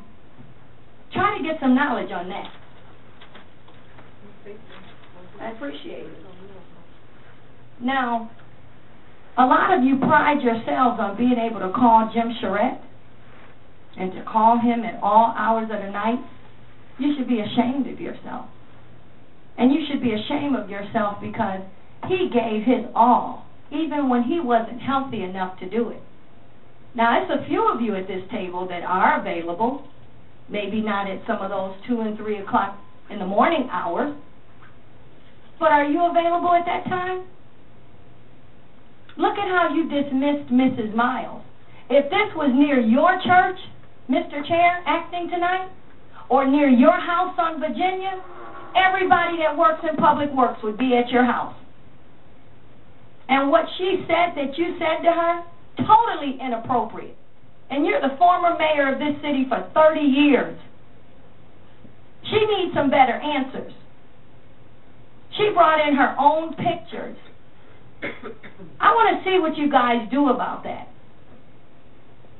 And it's really sad that our legal department, people have been legal in waiting like we had cadets in waiting for over 3 years. We've got people legal in waiting for 6 and 10 years. Because you guys have not been proactive enough to fill these positions and to do your thing. Now, don't get on this big old road campaign. Get on the city administration campaign and get some of these positions filled. And then try to reinvent the city and then try to come up with a road campaign. Because I'm going to be your worst nightmare on this millage. I'm going to do everything in my power to my last breath to tell the people that they will be duped and bamboozled if they vote for this millage again. Thank you.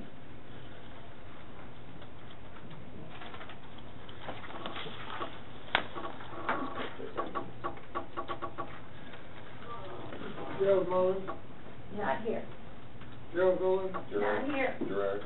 Gerard Mullen. Yeah, not here. Let the records indicate, clerk, that he's not here.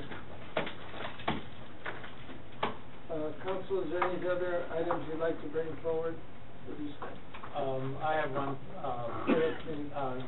are we gonna try and have a neighborhood services this week?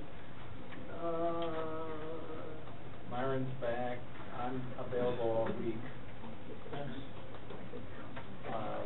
We talked about it, Don, I don't know if you're scheduled for Wednesday.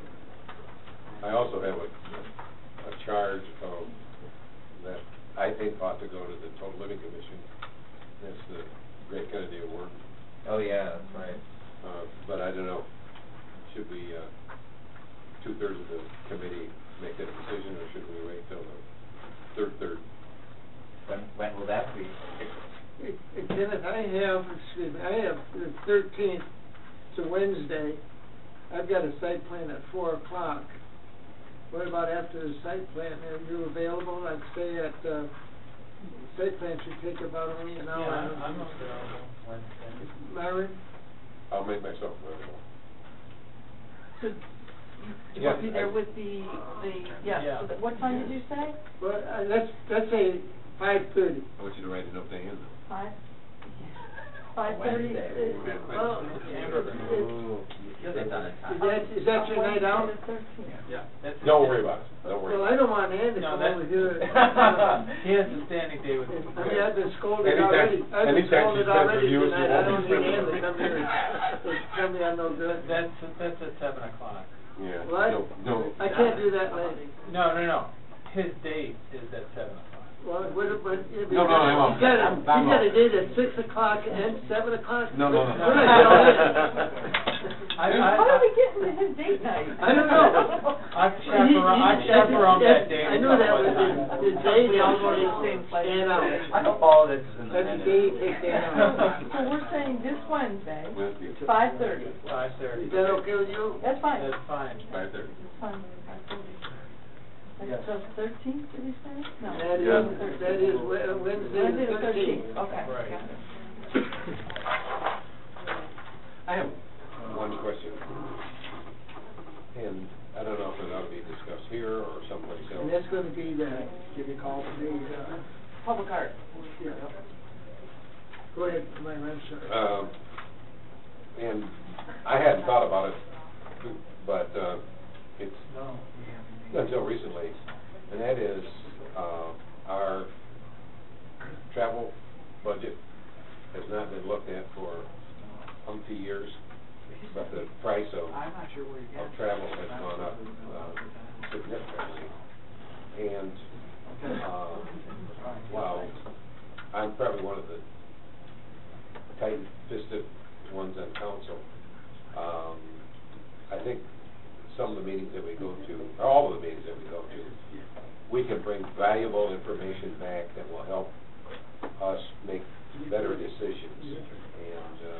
And I'm not saying that we ought to double it or half it again or whatever, but I think it probably ought to be looked at and to see if it's still adequate, or if we ought to. We were talking about, finance committees tomorrow, we can look at it then, because I know. Except I can't be at the finance committee. Pardon? What is it? Tomorrow. No, I thought.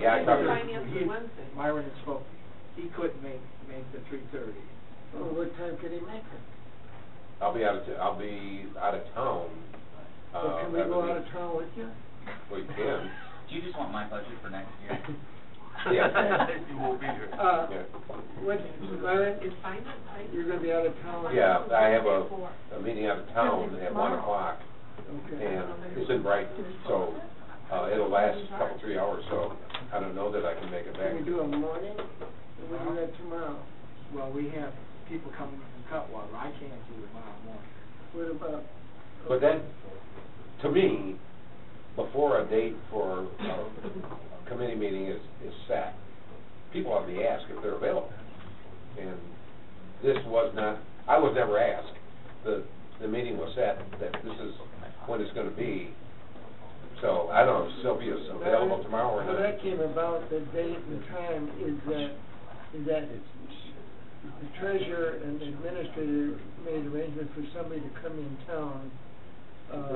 Was in Denver to come in? Yeah, so I just, whenever they were available to come in town is when we set the finance meeting. That was the purpose of it. So anything else that's added to that meeting is in addition to that person coming in from Denver. No, I'm just saying in general. I know, I understand you. And But you know, phone was also mentioned at the same time as travel. Okay. And Nancy, I think about that phone was also brought up the same as travel. Yes, we also. But I'll tell you what, we'll talk about that anyway tomorrow. Okay. And I'd also like to set a standard meeting for finance, because other committee, I mean, it's just easier even if we have to cancel it, if it's the second Tuesday, X time, I think it's easier for all parties, and if we don't have business, I can speak with the committee chairperson, cancel it, but I think it'd be a lot easier than what Diana went through to get this time. Yeah. Remember, and I don't chair that finance. I know it. No. Joan. Is she even gonna be available? Is she here tomorrow? She was the one, part of how we got to the 3:30. Right, because originally it was gonna be at 1 o'clock. I didn't know. We didn't do it. Have we posted it? Yes, it's posted. Okay, you did it? Yep. We didn't do it, okay. Listen, Nancy, Yes. please, if she can't make it, if you check with her tomorrow and ask her if she's gonna be here, I would like to have another member of council be here. I mean, it, it doesn't serve any purpose just have me sitting there. Sylvia, somebody's got to be here. I'm available. Okay, I'm Ken's available. I just need a little notice. Yeah. Is there a protocol if Sylvia can't make it? No, No. it doesn't say anything after that. The council president can't sit in. You need two of this. You need to for a quorum. Well, we just told Ken to be there. Can I do that? Today, I'm the council president. Sure. Well, it says the council president, doesn't say somebody designated by the council president. You may wanna look at that rule. Okay, but. Well, just call me and let me know. These committee meetings are very, very important. And, if we make decisions to go forward in some of these things, to just, when we hear people discussing it, we have to make sure that it's represented to the rest of the council, and, that it wasn't one person or two people make the recommendation. It should be at least three. I want to piggyback off of that, because I was just whispering to Ken, we made a very big decision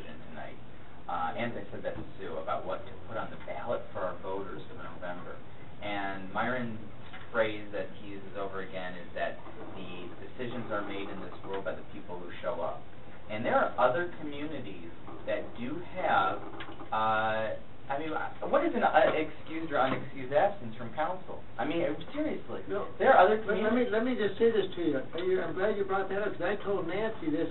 It has always been, you know, that you're asked to be excused. Yeah. Not that you just don't show up. Yeah. If you're asked to be excused and the clerk says that that person is absent, they've been excused.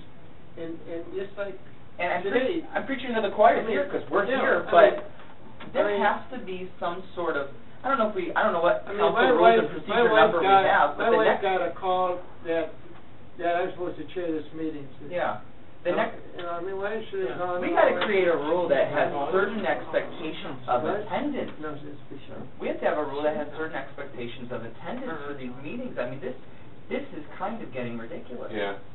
People get up and walk out in the middle of a meeting. And we're making critical decisions here. Sure. And tomorrow morning, you know, 3 other people at this table are gonna find out we made a pretty significant decision here Yeah. tonight. And you know, it's On really, $99 it's million. bothered me for a while, and tonight it's even more evident than usual. So I don't know if there's a discussion over amending the rules and procedures. I don't know what you can do, but Well, yeah, I mean, that's the problem. They're responsible ultimately to the voters. I suppose there could be a censure or something like that, but absent that, it could just be the expectation. The rules could talk about what the expectation. Well, and that's exactly what one of the people with poor attendance told me when I asked them about their attendance. I don't answer to you, I answer to the people. Well, when I was a nice guy, and I didn't have a quorum in the budget, I sent the police out after a person to come in, so we could get the budget. I that's not a bad idea. Yeah. I mean, that's what, you know, I mean, that's how serious it is, that needed 5 votes to pass the budget. You're under a time element there. Sure. And it's gotta be approved, or you don't have a budget. 3 people are gonna find out we made a really big decision here tonight, and they have no room to complain. Anything else, council? Anyone? Myra just walked out. Yeah, wait a minute. Myron. We just talked about it. I want to censure Myron for leaving in the middle of it. But anyways, the meeting's adjourned. All right.